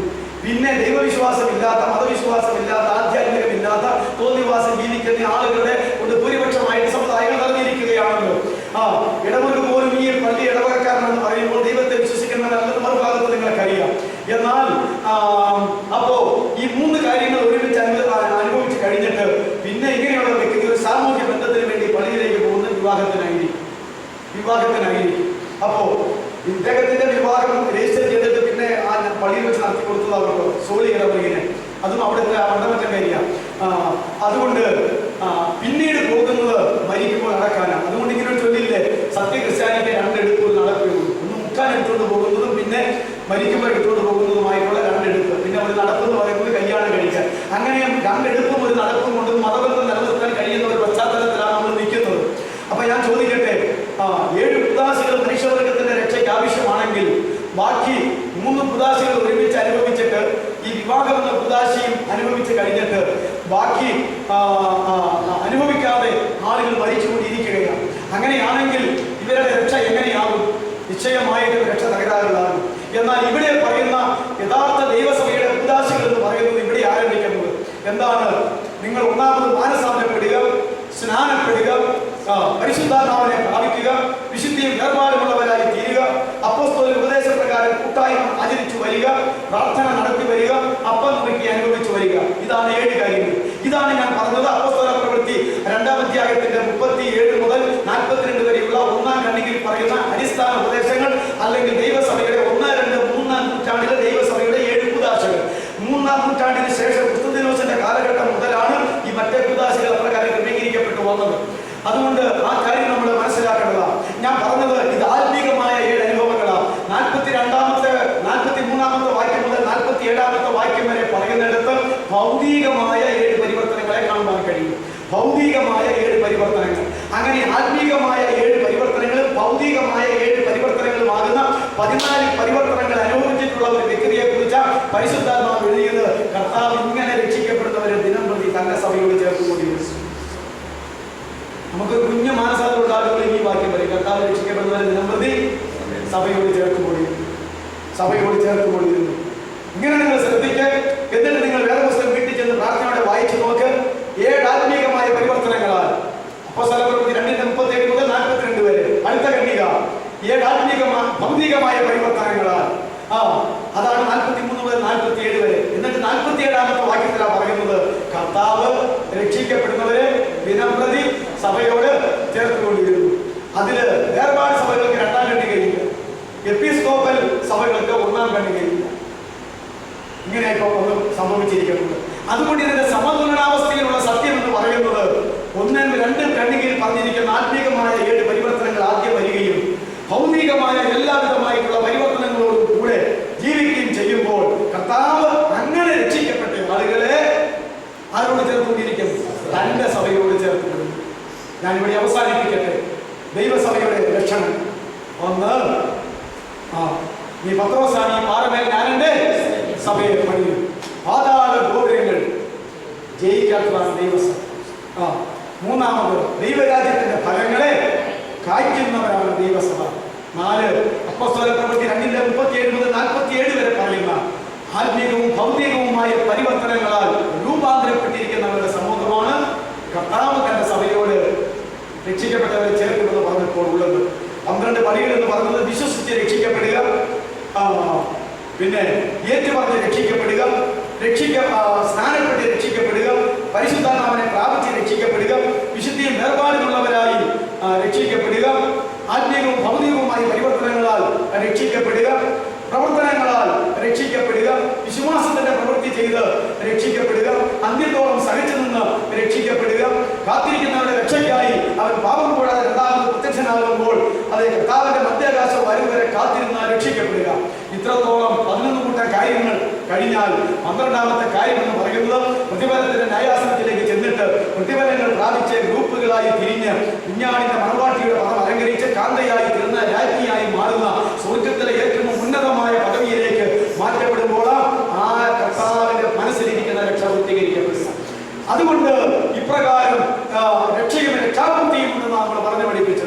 ആകയാൽ ത്രികാല രക്ഷ ഉണ്ട്. ഭൂതകാല രക്ഷ, വർത്തമാനകാല രക്ഷ, ഭാവികാല രക്ഷ, അതുപോലെ തന്നെ ത്രിവിധ ഘടകരക്ഷ, ദേഹരക്ഷ, ദേഹിരക്ഷ, ആത്മരക്ഷ, ഇങ്ങനെയൊക്കെയും എല്ലാവരും പറഞ്ഞും പഠിപ്പിച്ചുകൊണ്ട് ഇരിക്കുന്ന ഒരു കാലഘട്ടമാണ്. എന്നാൽ പുതിയ നിയമ വചനത്തിൽ നിന്ന് ഗവേഷണം ചെയ്തെടുത്ത 12 അനുഭവങ്ങൾ, 12 പോയിന്റുകളുമാണ് ഞാൻ ഈ പറഞ്ഞത് ക്രമാനുഗതമായിട്ടുള്ള അനുഭവങ്ങൾ. ഇതാ രക്ഷാപൂർത്തി എന്ന് പറയുന്നത്. ഇപ്രകാരം രക്ഷിക്കപ്പെടുന്നവരെയാ കർത്താവ് ദിനം പ്രതി തന്റെ സഭയോട് ചേർത്തുകൊണ്ടിരുന്നത്. അതുകൊണ്ട് ഈ പ്രധാനപ്പെട്ട പോയിന്റ് വേദപുസ്തകത്തിൽ, പുതിയ നിയമത്തിൽ കർത്താവായിരിക്കുന്ന യേശു ക്രിസ്തുവും ദൈവത്തിന്റെ പരിശുദ്ധാത്മാവും ചേർന്ന് യഥാർത്ഥ ദൈവസഭയുടെ 4 ലക്ഷണങ്ങൾ വളരെ വ്യക്തമായി രേഖപ്പെടുത്തിയിട്ടുണ്ട്. ഇതേ തുടർന്ന് മറ്റുള്ള ലക്ഷണങ്ങൾ പിന്നീട് ക്രമീകരിക്കപ്പെട്ടിട്ടുള്ളത്.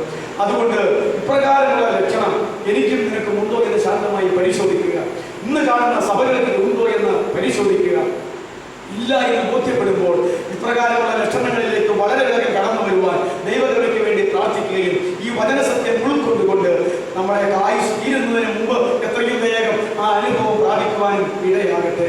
ഈ ലോകത്തിലെ സഭകളിലെ രജിസ്റ്ററിലല്ല, സ്വർഗത്തിലെ കർത്താവിന്റെ സഭയുടെ കർത്താവിന്റെ കരത്തിലിരിക്കുന്ന ആ ജീവപുസ്തകത്തിൽ പേരെഴുതപ്പെട്ടവരായി നിത്യത്തിൽ അവരോടുകൂടെ വാഴുവാൻ ദൈവമായ കർത്താവ് നമ്മെ സഹായിക്കട്ടെ. നമുക്ക് തലകളെ വണക്കാം, കണ്ണുകളെ അടയ്ക്കാം.